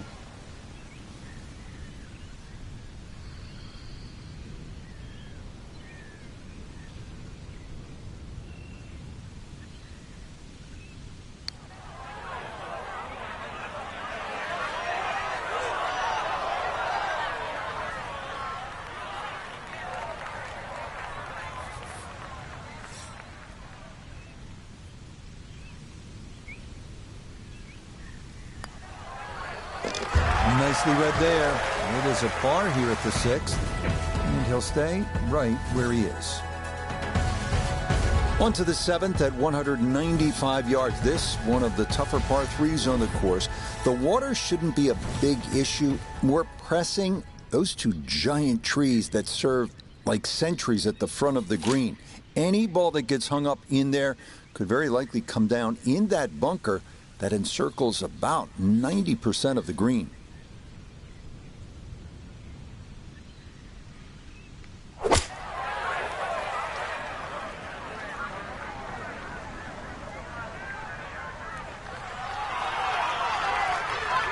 Okay, safely aboard.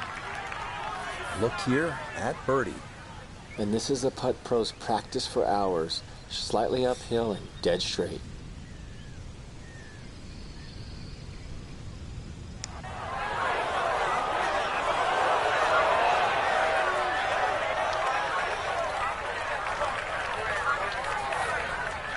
And this will be a 5-foot putt here.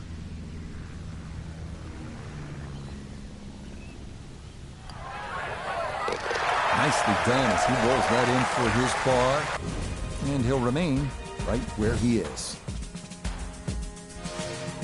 On to the number 1 handicap hole here at Harbour Town, and fittingly the one considered the most difficult, the par 4 8th at 473 yards. Overzealous golfers could run out of fairway when using the driver, but the approach to a narrow green with a long bunker left and water makes the second shot one of the most harrowing on the course.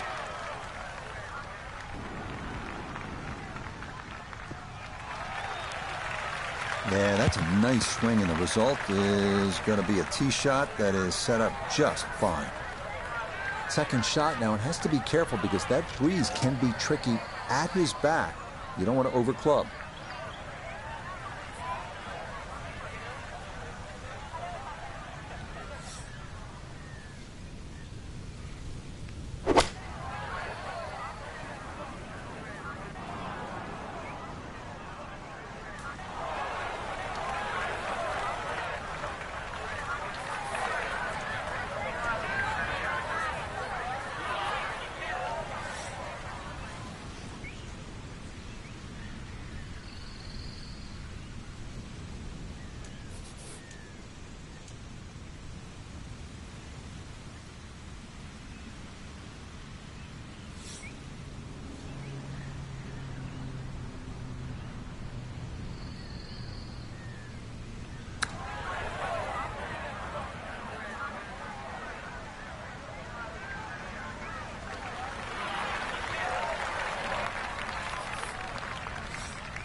Yeah, that's well done.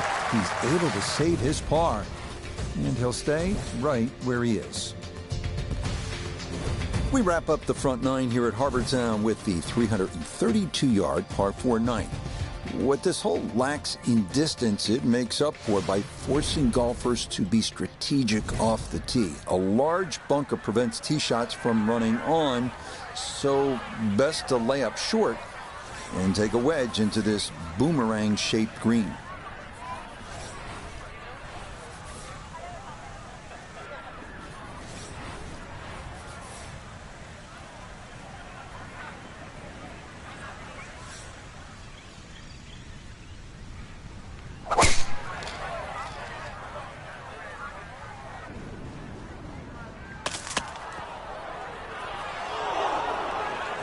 This might turn out to be a bit of a break. That ball could have gone anywhere, but it ricochets into the bunker.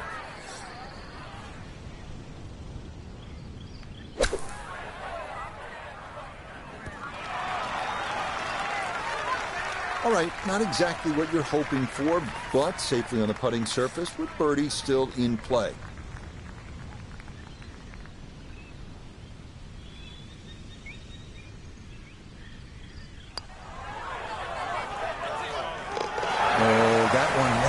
Perfectly. It is a birdie here at the 9th, and that will make this an even 40 for the front side, 4 over par. We head back out from the clubhouse to start the backside, beginning here with a 451-yard par 4 10th. Anything left could very well wind up in that lagoon, but anything on the fairway could lead to an under par start to this second 9.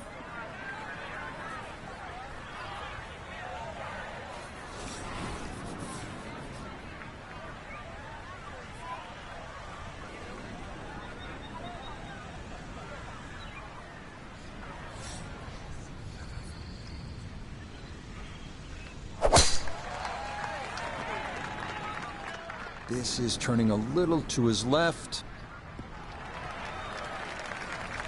And that will do just fine. Now from just under 170 out, this is second.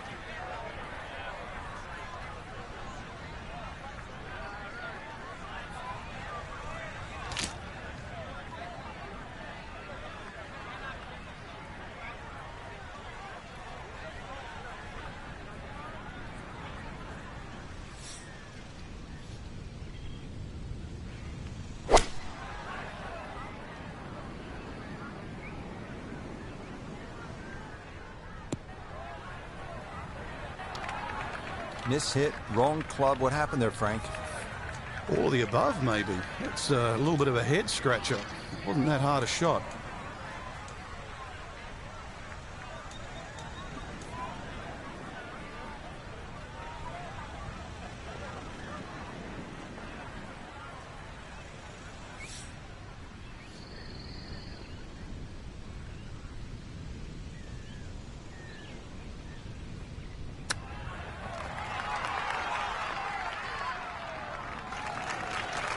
I think I'd be fairly pleased with that, Frank. What do you think? I certainly do. It was so good. So that's in for par to start this backside. And he'll remain at +4. The 11th hole now at 436 yards. One thing you'll notice about this fairway, the further up you get, the narrower it becomes. So some would say 3-wood, not the worst of ideas here.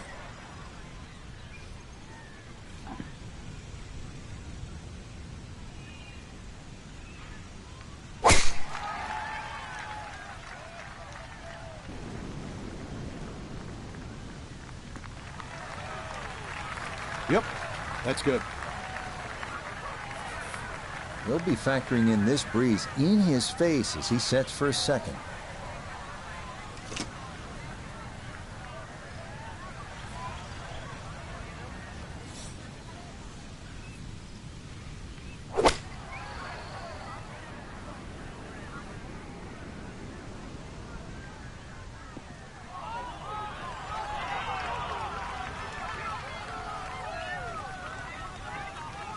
Well, the ball's finished up okay, but look how it got there. Birdie putt coming up, and we go to Iona Stephen. Yeah, and it would be easy to leave this one short because we're going back up that hill with just the slightest bit of movement from left to right. Close. Couldn't ask for much more on that putt.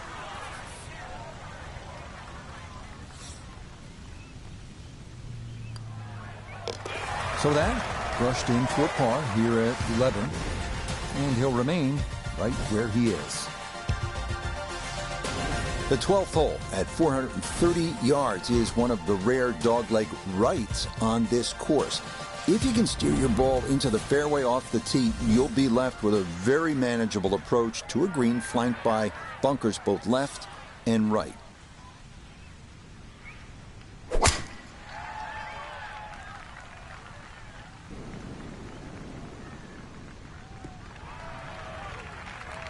And that is dead center right down the middle here to start the hole. A left to right breeze, something to consider here as he eyes this second shot.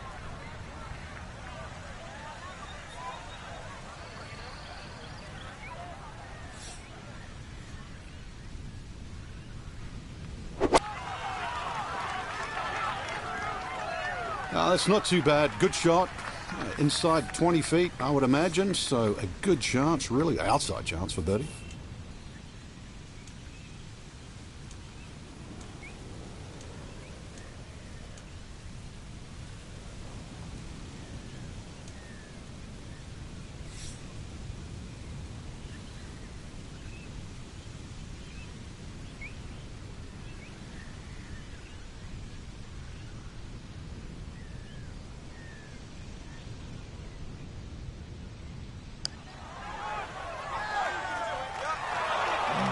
Bit offline, and it'll leave a good 4 feet coming back.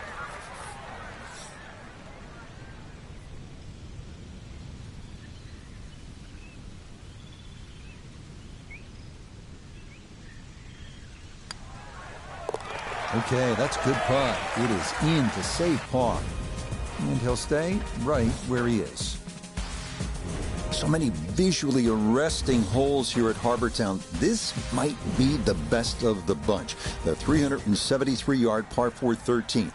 Architect Pete Dye created some of the best work that golf has ever seen.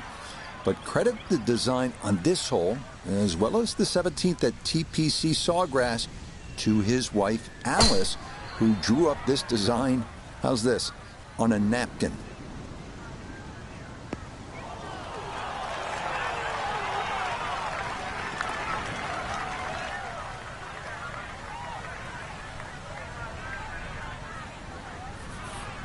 70 yards. All that's left here for his second.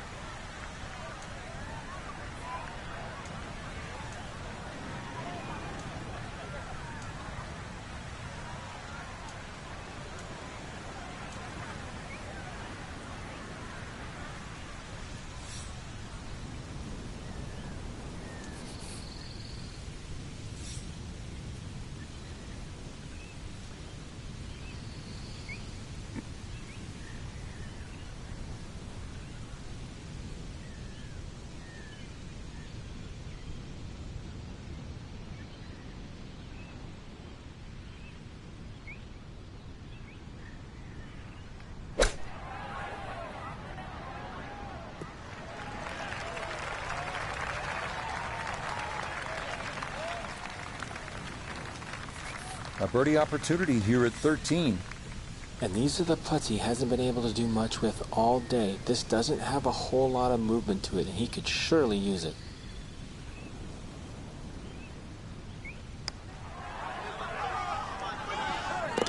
Oh, how about it? A beauty there. It is in for a birdie.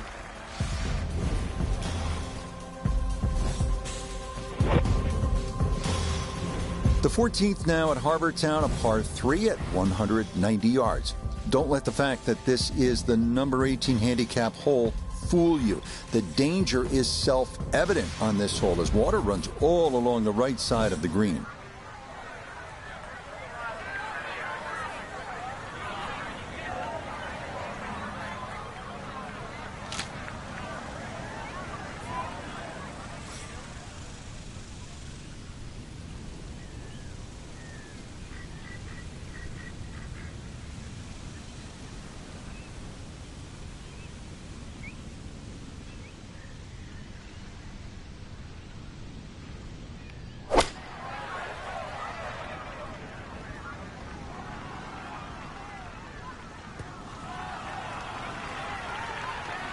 Okay, center of the green.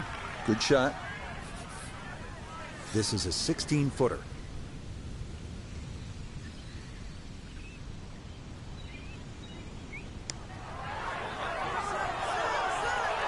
Nah, that's going to wander off to the right and leave maybe 2-3 feet coming back.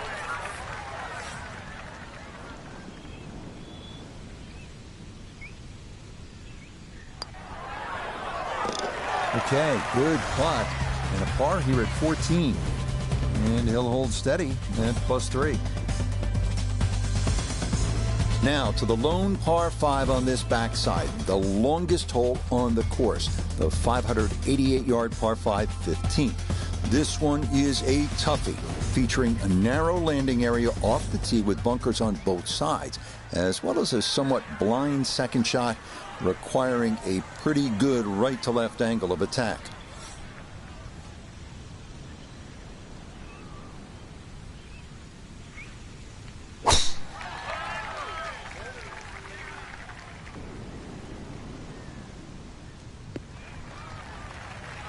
Yeah, nothing to fault there. Good balance, good follow-through, and a good start to this hole.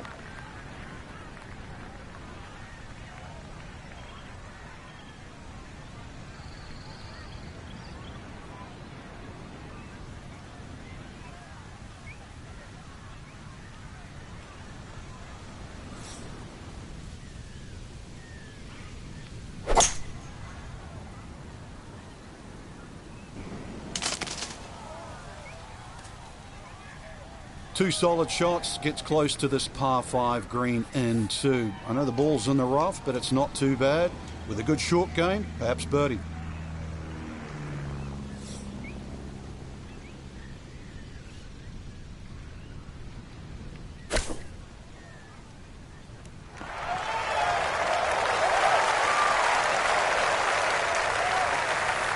Putty's let him down a few times, but this for birdie.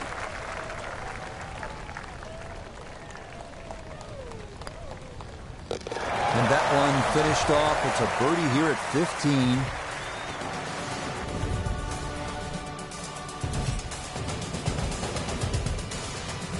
We start to make our way toward the blue waters of Calabogie Sound as we come to the 434-yard par 4 16th. A well-placed tee shot will leave you with a fairly short iron into a small egg-shaped green.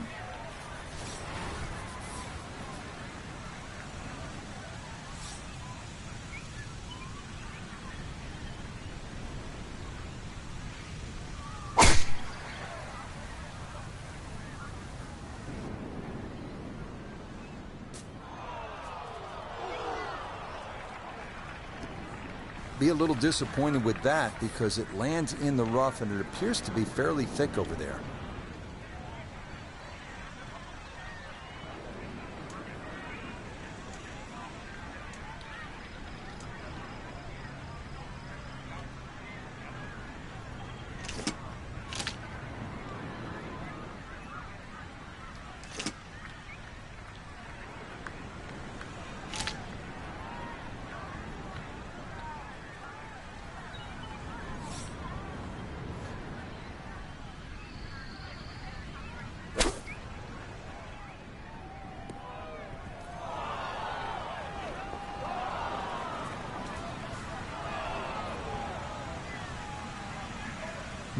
From the rough into the bunker, or the frying pan into the fire, sometimes mistakes, they just have a way of compounding themselves.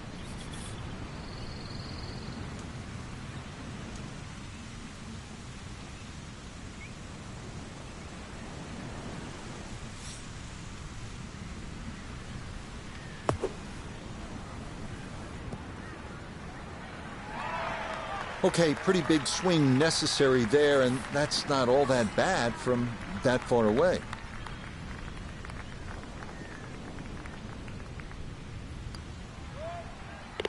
Okay, didn't want to let that one get away. It is a par here at 16, and he'll remain at 2 over par. 2 holes remain as we come to the par 3 17th at 174 yards. You'll want to aim right of that one lone tree in the distance, almost like what you see on the South Carolina state flag. And be sure to steer clear of the bunkers here, because making par from there, not a sure thing.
Well, at least he can draw on the experience from the previous hole.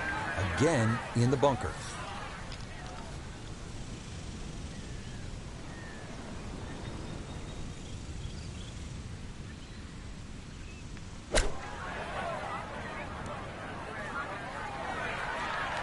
Okay, safely on the putting surface out of the sand. Would maybe like to run that up a little further, but that's not the worst shot in the world.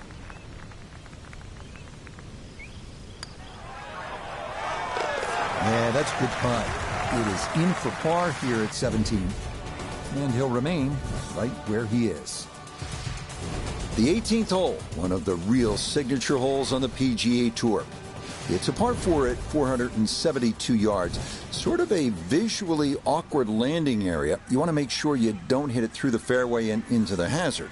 But a good drive sets up a gorgeous finish, taking dead aim at that beacon of a lighthouse.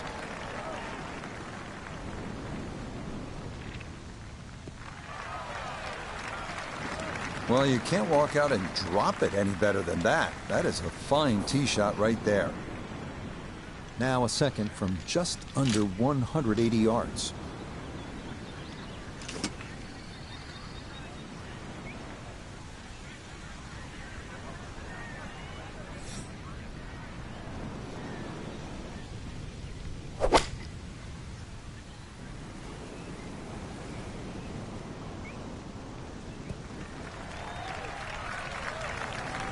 And a good approach shot, just not quite as close as what.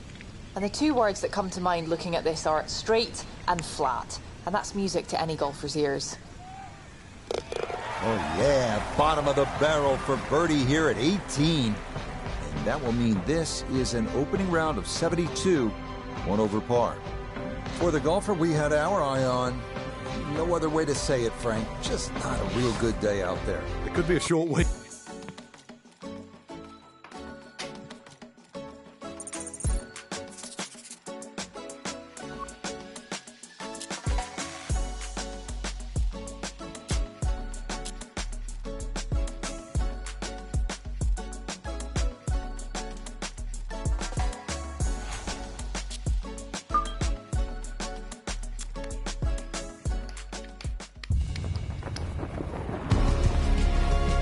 EA Sports and the PGA Tour proudly present the season-long race for the FedEx Cup. Today from Hilton Head Island in South Carolina and Harbor Town Golf Links, live second-round coverage of the RBC Heritage. Things starting to slowly take shape here on this Friday. For some, it is a race for the top prize. For others, it's a fight to stick around for the weekend as we show you the leaderboard. Scott Stallings is on top. He's at 11 under. As for our featured golfer, that current score is right on the number right now in terms of making the cut and playing the weekend.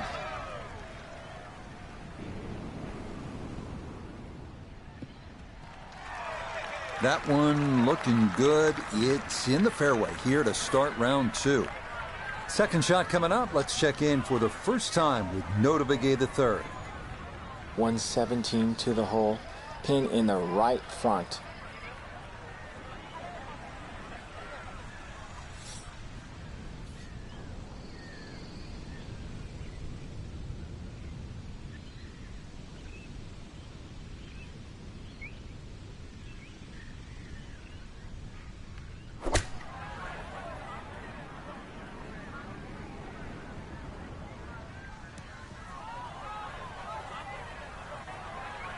Needed maybe half a club more there. As it is, needs to get up and down to save par.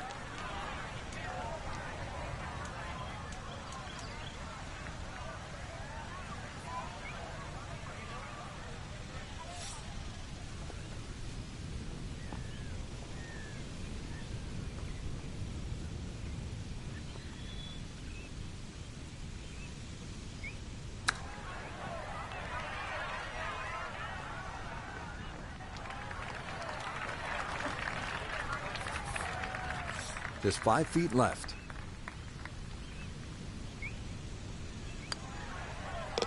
Well done. That is in for a par here at the first.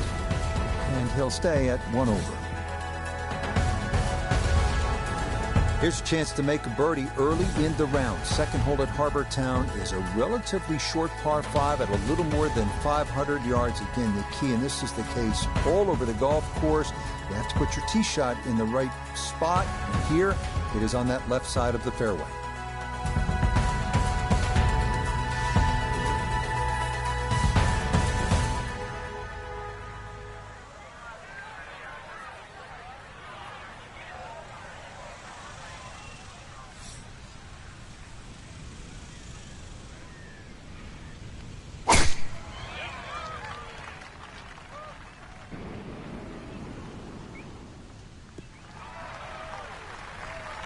Another very nice tee shot. He looks awfully comfortable here with these first couple of drives.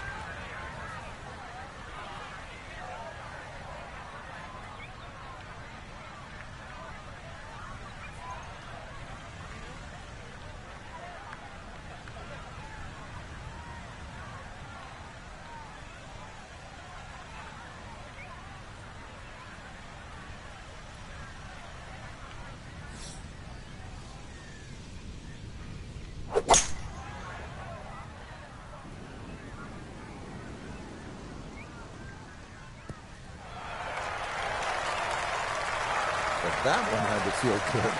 Well, struck it so well, you could see that by the reaction of that ball when it hit the green. Landed so softly.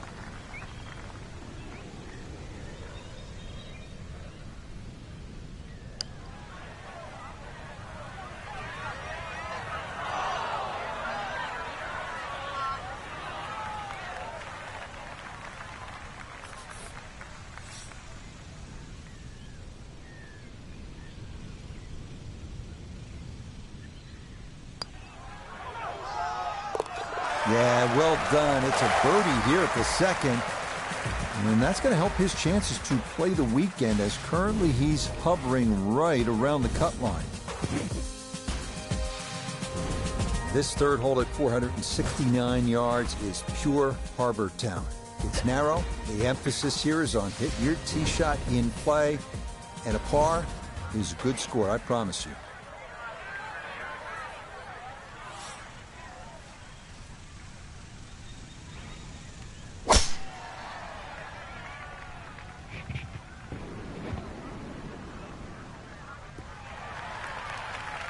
No issues here. That is into the fairway. Now Noda, his second from the fairway. Well, he's looking at 138 yards to the front, 156 to the hole. Coming off a birdie on the previous, looking for 2 in a row.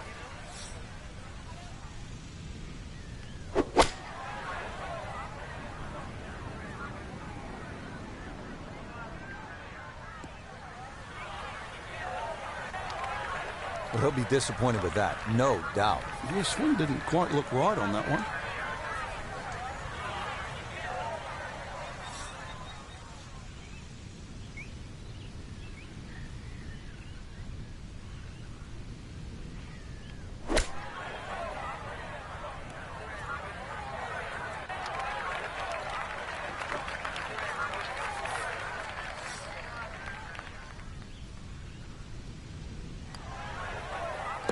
Nicely done. It is a par here at the third. And he'll stay at level par. 200-yard par 3 fourth, offering a classic Pete Dye risk-reward design. You have to carry the water hazard running the length of the hole. Better to miss right than short or long, where a thirsty lagoon lurks.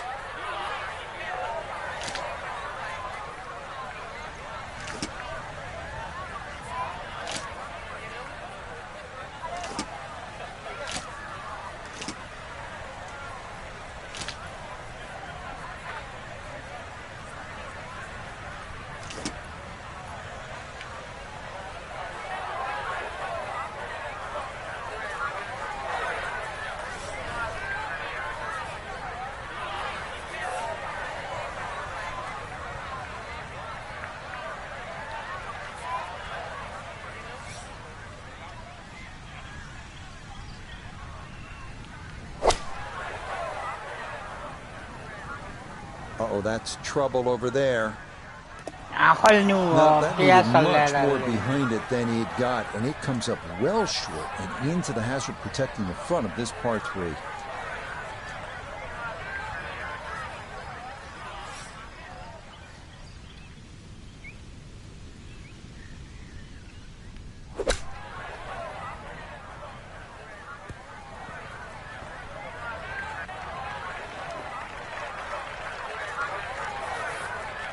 "15 feet away."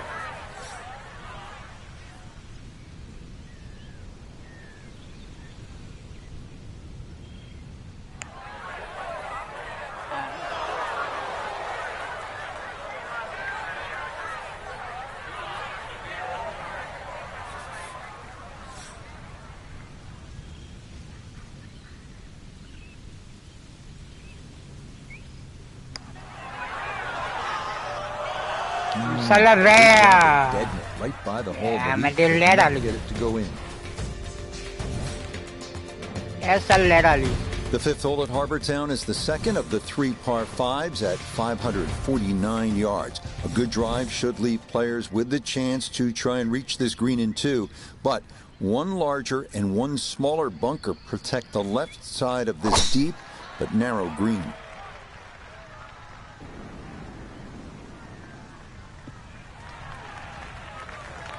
Beautiful tempo to that swing, and this is going to wind up squarely in the fairway.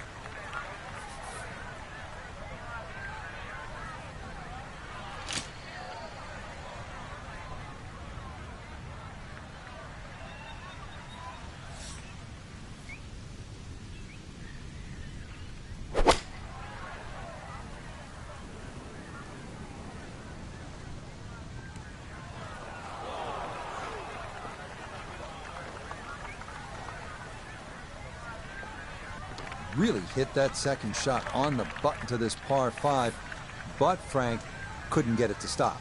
Yeah, too good, too long, sadly.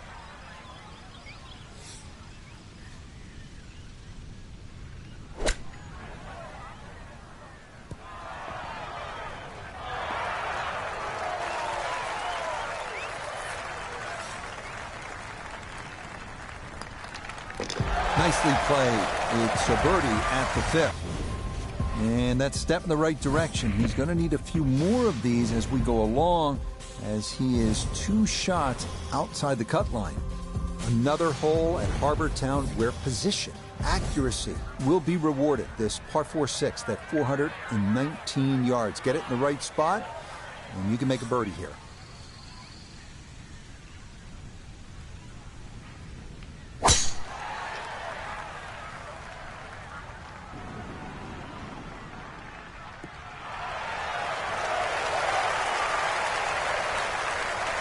Oh, I really like that tee shot. As for the second shot, it's about 90 yards. Now from just 94 yards out, this his second.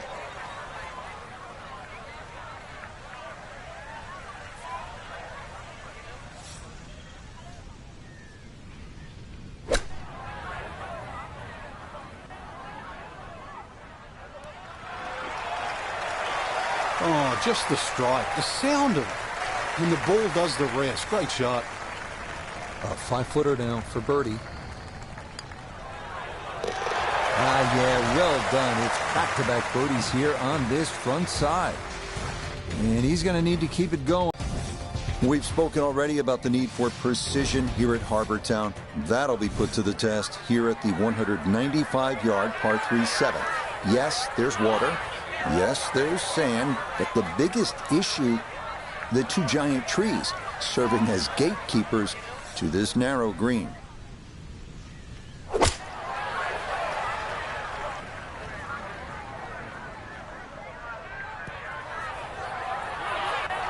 And that one not on the green, but not in a terrible spot either. Sitting up in the short grass.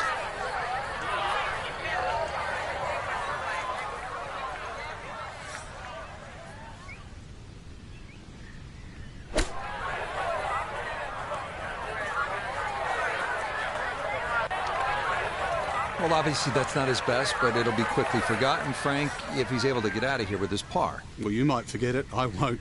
Far from his best.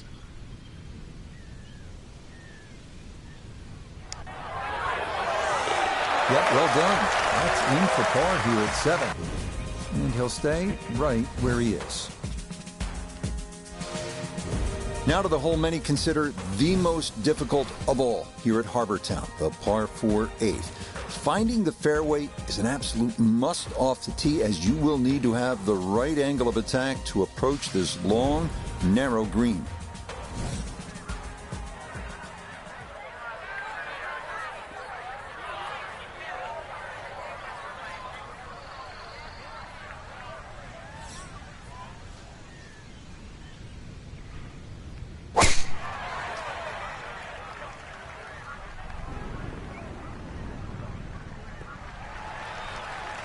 No problems there. That's going to wind up safely in the fairway.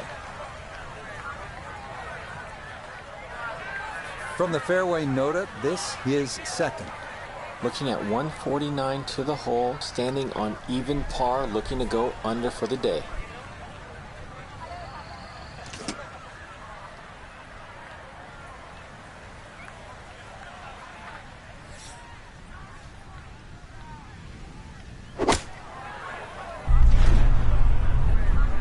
Wow.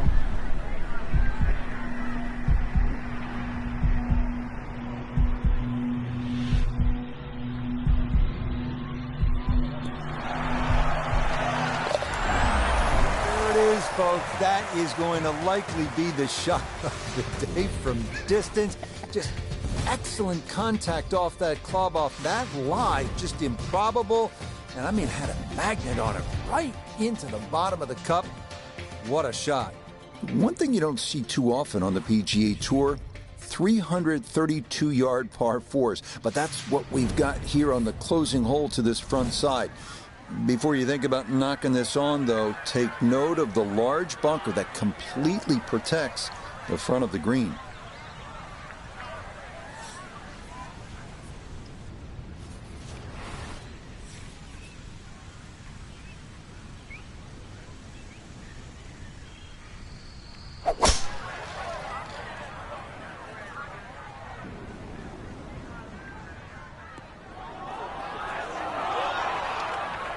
It has been a driving clinic up until that tee shot at the ninth.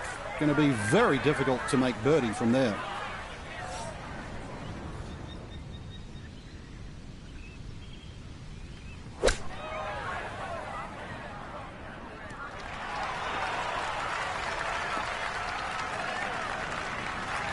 Strong approach shot here at the ninth, and a good opportunity to finish this side with a birdie.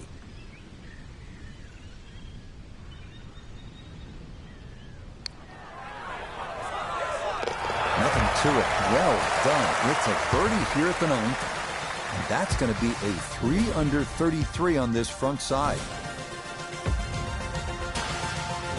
The back nine starts here at the 451-yard par 410. This hole offers one of the few real wide landing zones to take aim at. However, beware of the lagoon left. If you can find the short grass, birdie is very much in play.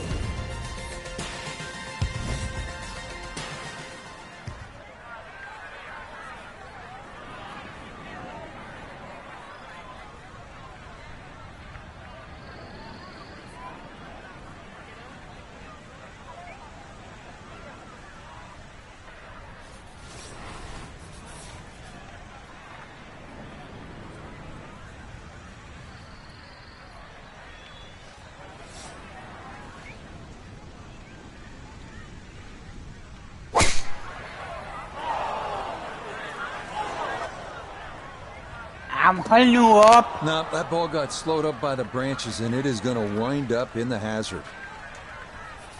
Okay, so the drop taken, and that will set up what's going to be his third now to this par 4.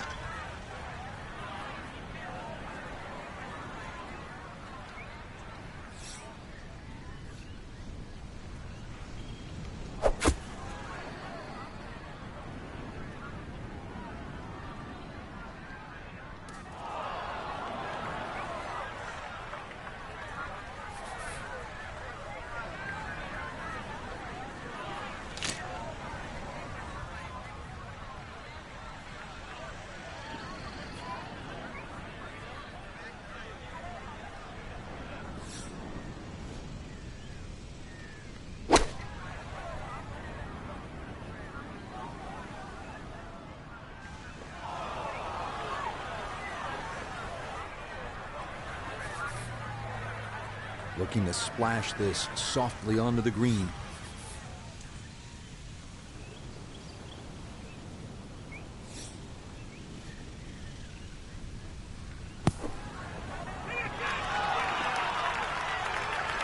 Yeah, that's a really good shot. Had a nice upslope to work within the bunker. Always makes it an easier shot, able to take advantage of it.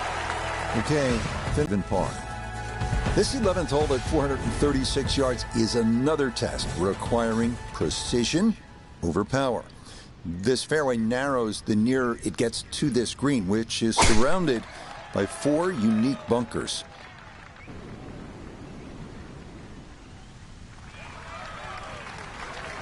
They call that position A. That's going to be right down the middle.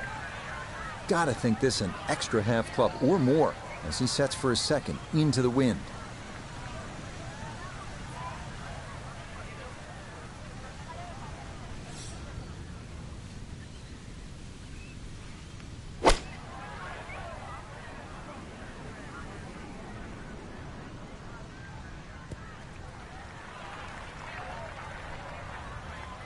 No, it's not close, but it is on the green.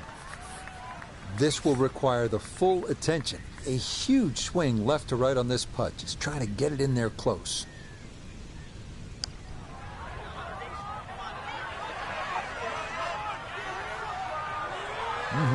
Okay, I'd call that an acceptable effort from that range.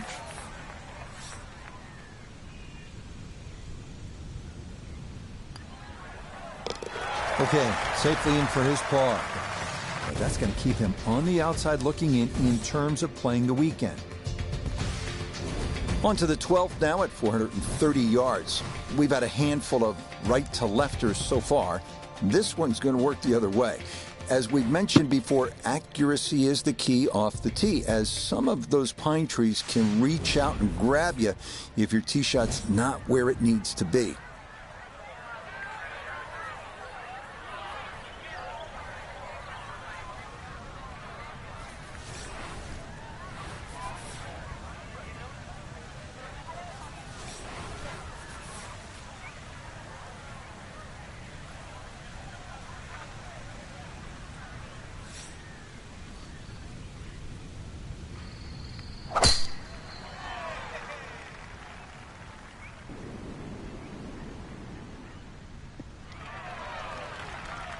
Just what you want at this point in the round. You're trying to find a rhythm, hit fairways, hit the middle of the club face. That's what they did right there.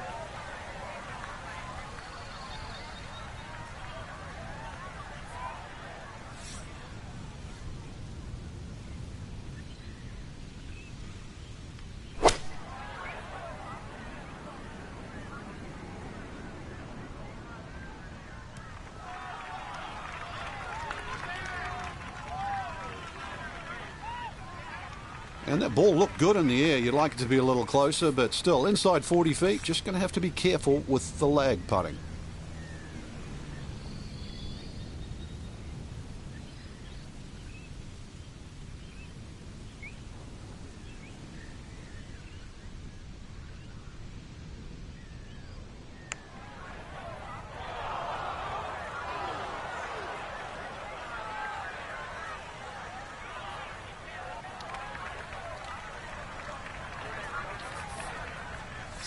Foot putt here.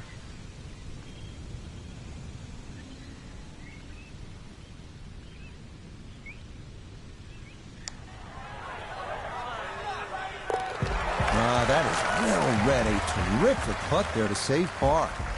And he'll stay at even par. This is one of the more visually striking holes here at Harbour Town, the 373-yard par 4 13.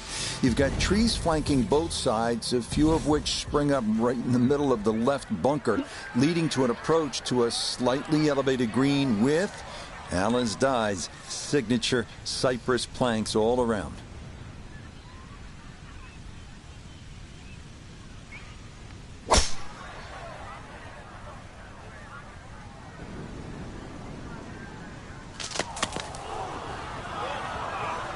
And that ball's going to be slowed up enough that it is going to wind up in the bunker.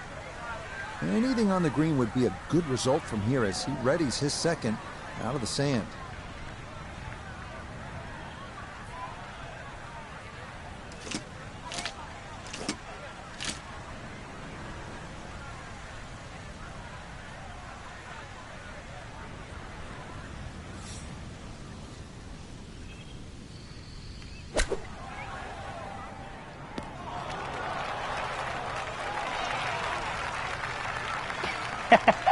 That's actually a pretty good shot, really. I know that's not exactly close to the hole, but out of the fairway bunker, safely on deck.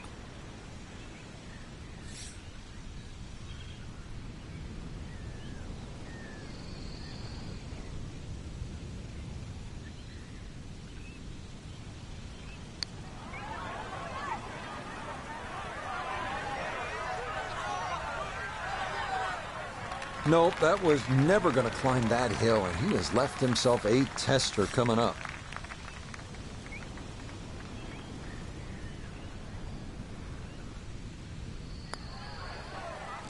Well judged. That is in for par here at 13.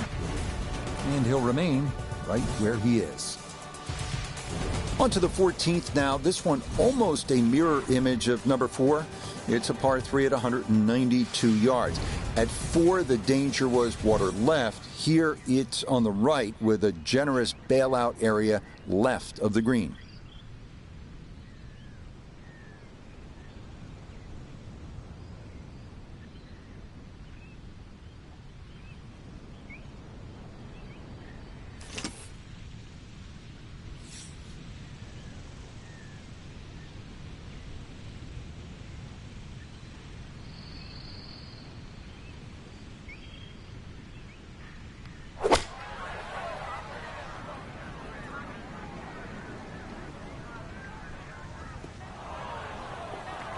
And that one not on the green, but not in a terrible spot either. Sitting up in the short grass.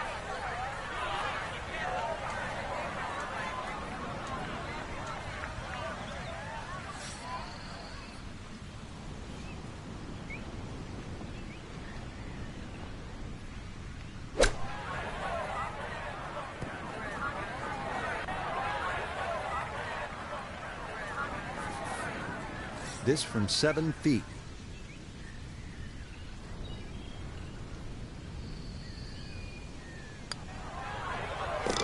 Yeah, well done. That's in for par. And he'll stay right where he is.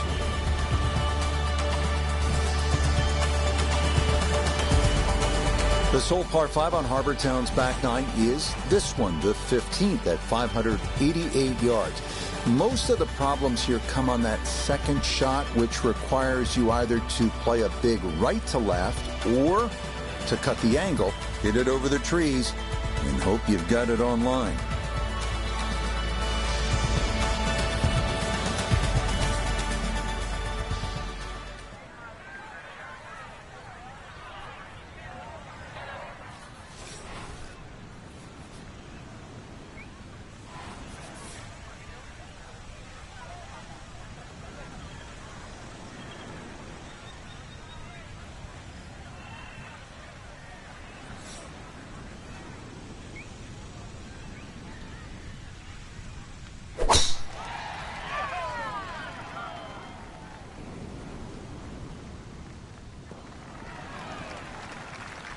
Yeah, that's a nice swing, and the result is going to be a tee shot that is set up just fine.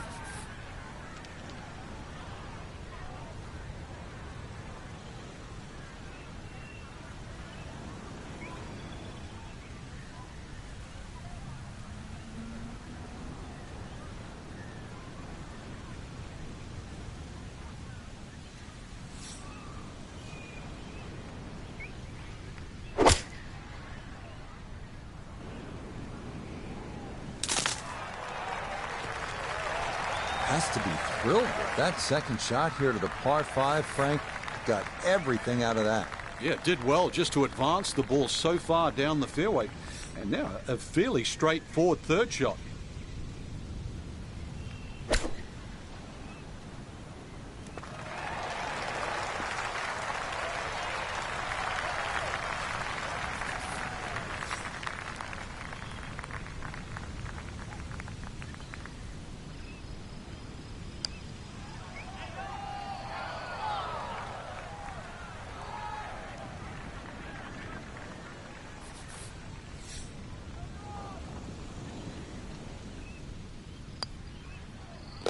Yeah, good putt. That's in for par here at 15. That's going to be good enough to keep him just inside the cut line here in round 2. The final 3-hole stretch begins here at the 434-yard par 4 16th. It's a dogleg left with an expanse of sand running along much of the entire left side of the hole.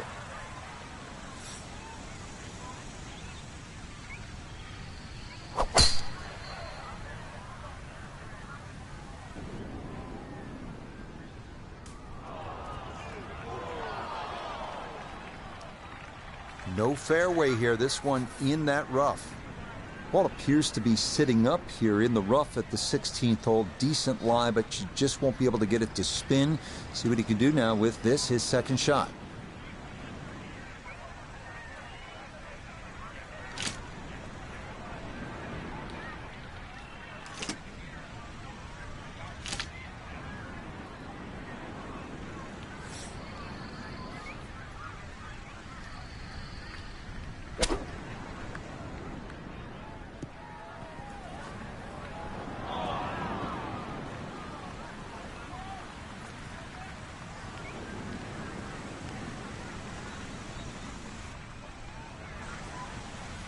Knew up just a little.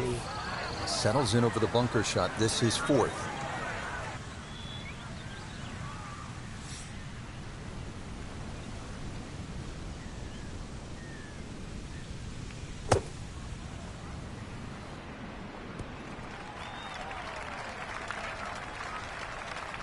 That is such a tough bunker to try and navigate. That's onto the green, but still a tricky distance coming up.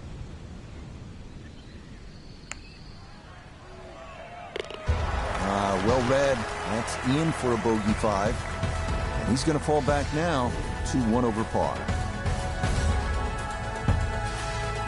You come to the 17th hole and you finally realize, that's right, I'm on an island. It's a par 3 measuring out at 174 yards. A spectacular view looking out over the water toward Defusky Island. The biggest issue here, that bunker that juts across the front and left portions of the green.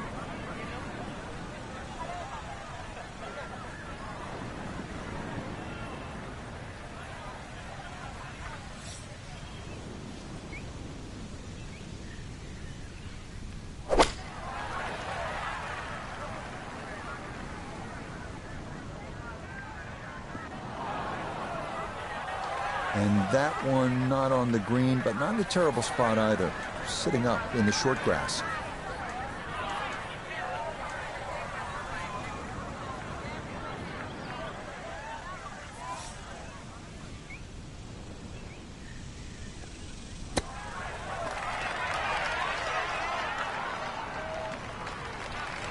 I think he'll be fairly pleased with that, Frank. What do you think? I certainly do. It was so good. No problems there. That's par here at 17. That's going to leave him likely needing a birdie at 18 if he wants to play the weekend. What a finishing hole this is. At 472 yards, the par 4 18. Most will try to aim just right of that Hilton Head lighthouse in the distance. That sets up an approach with trouble left and long and a large bailout area to the right.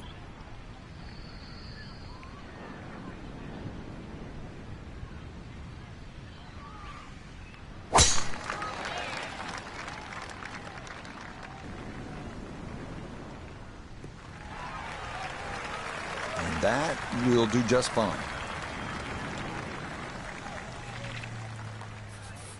He needs to be mindful of the breeze here as he sets for a second.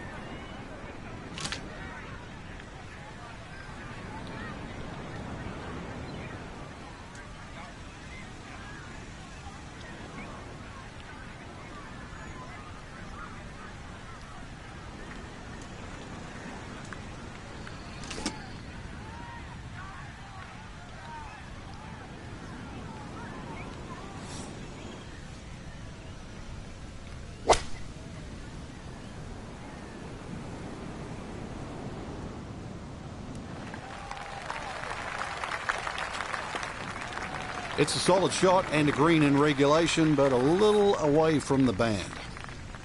Iona's down there. She's had a good look. This for birdie. Yeah, it's a long putt, so pace is important, but there's not a whole lot to it.